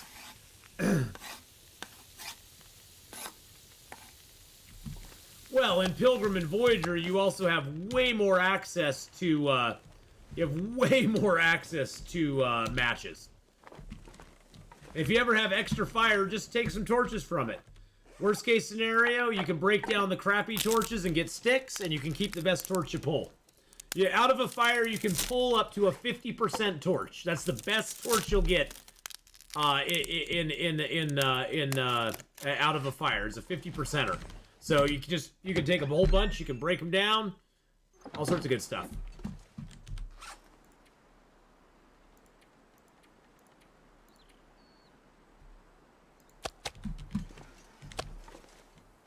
We're just leaving this meat here for the future. Getting the meat here for the future, my friends. I hope they had a renewable way to light a fire, like being able to make a bow drill. That would be super nice. Yeah, we still have no moose here. Yay, no moose. Yay, no moose, I guess. You've never got a 50% torch? I have. I've got a couple. I've got a couple 50% torches before. You usually have to grab a bunch of torches to do it. You have to grab probably 10 to 20 torches in a row before you're gonna get a 50%er. All right, we're 24, so let's grab those two. Grab our guts. I'm gonna leave here with all this stuff. I'm gonna leave a little water here. We're gonna leave that one piece of meat out front. But, you know, all you really need is like a 20-30% torch. Once you have a weapon, early game you always want to walk with a torch. So you want to carry like 10, 12 torches on you at any given time just to keep away the predators. And it also gives you 3-degree warmth bonus by carrying a torch or a flare or a lantern. Plus, it gives you a ready source of fire if you get to a spot and you're like, oh, I want to make a fire here. So you can make a fire and not have to light another match.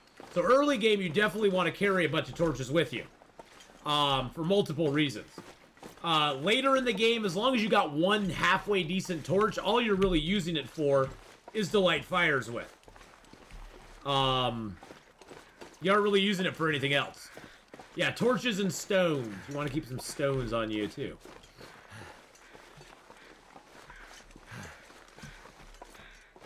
But, yeah, early game, you kind of shift once you get a weapon, though, because it's like, oh, I don't need a torch anymore. I need one to light fires, but I'm not going to walk around with a torch. Because I don't really need it any longer. I'm gonna kill what comes at me instead of, like, making it run away. Oh, yeah, when the wind picks up, yeah, to try to save as much wood as possible, yeah. And that's the other thing. Like I said, you can always break those torches down. Even a ruined torch, you can break down and get a piece of a stick out of. So, keep 3 to 5 stones. So if you throw one accidentally, you have some despair. Yeah. Oh yeah. Yep. Plus, early in the game, it's nice to have. Early in the game, it's nice to have those stones because then you can throw them at rabbits too. You throw them at rabbits. Which is very nice. Get all those rabbits taken care of. Birth of a child, winning the lottery, 50% torch. Hey, they're all very rare. They're all awesome things. On my current run, I forged at day 30. I was doing too much at AC, Timberwolf, and PV. You know, that's the thing, though, Beachy. The more you play this game, especially the more you play Interloper, it's nice to get that early forge run, but you don't necessarily need to do it. You don't necessarily need to do an early forge run. If you can get a forge run done before day 50-ish, you're okay. Stone caches do certainly exist. Not much use to them, though. Yeah, they don't really... I think I made a few stone caches in the very beginning of my gameplay, Ryan, when they first came out, and I abandoned them soon thereafter. I was like, yeah, I don't really find much excitement with these. They don't do much for me. They're like, it's like, okay, I got a stone cache. Now what do I do? Now what do I do with it? Not much. Not much. So. But yes, we are in Mystery Lake. I wanted to explore it, see if I could get a bear, which I did. We got some hides and guts. I need to basically transport stuff back to the Carter Hydro Dam, and then figure out what we do from there. I need to make deerskin pants, deerskin boots, rabbit skin hat, all of which I'll be able to do when I get back there. I do need to craft up a second bow, because my bow is a little, my bow's getting bad. Once my bow goes yellow, I like to make another bow. Or at least carry the stuff to make another bow. A maple and a couple of guts. Because we're entering the danger zone. I have had a bow break at 30%. And there's nothing worse than finding a moose having a low-condition bow, trust me, because this happened to me, finding a moose, having a low-condition bow, and that bow breaks on you halfway through the moose hunt, and now you have to go and make another bow and come back and try to hunt the moose again. There's nothing worse. And ever since that happened, I was like, yep, I ain't doing that ever again. That's never gonna happen ever again. So.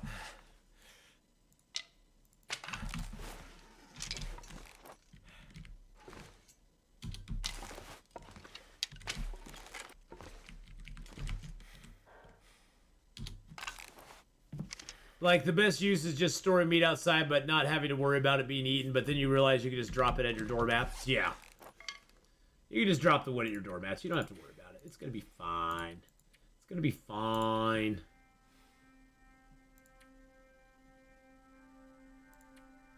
The music sets in. Doodaloo. All right.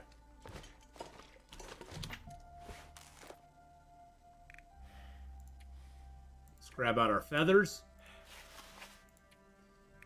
Grab out our arrowheads. I'm actually going to break that arrow down. Actually, I think I'll break a couple of these arrows down. If you break an arrow down before it breaks, you get all 3 feathers back. Little known fact.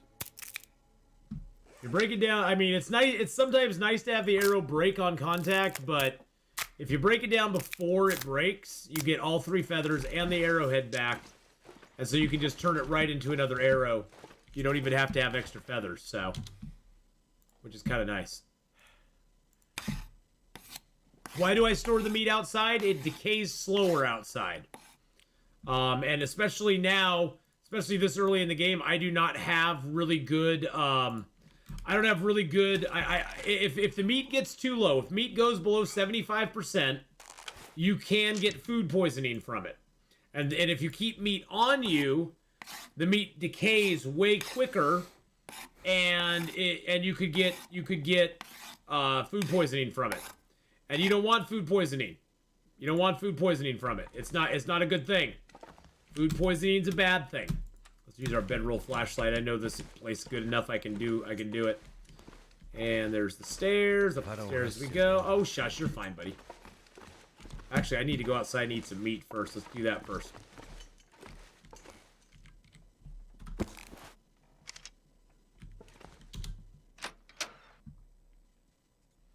So yeah, the meat decays slower outside.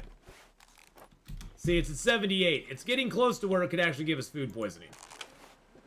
And that's been sitting outside for a while. Oh, I have a gut on me. Why do I have a gut on me? I never dropped those guts. I've got guts on me. Why do I have guts on me?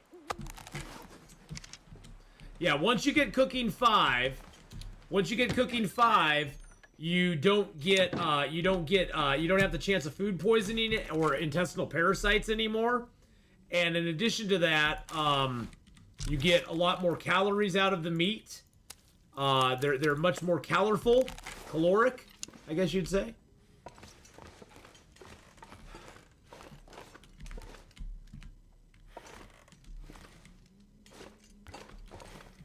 There we go.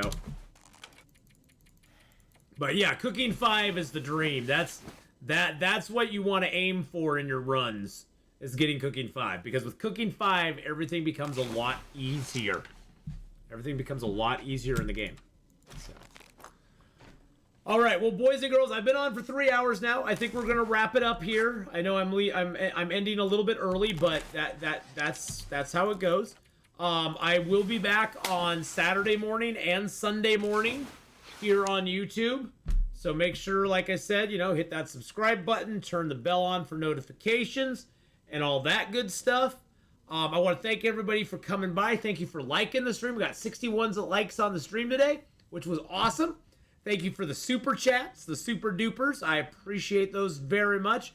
Please consider becoming a member. Membership here on YouTube for my channel is only $3 for base membership. And down the road, once I get enough members, I'm going to actually start putting out some content for members only. It'll probably most likely be long dark content, just some gameplay, but I may dabble in some other games as well for it. But thank you so much again for all coming by and just hanging out with me and asking questions and having fun. Faye's like, no, don't leave yet.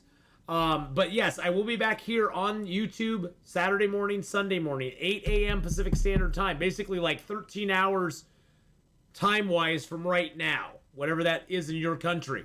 So it'll be around 4 to 5 p.m. over in Europe and England. So I'm just gonna be doing that. So hopefully you'll be able to pop by and have fun with me, and we'll see you then.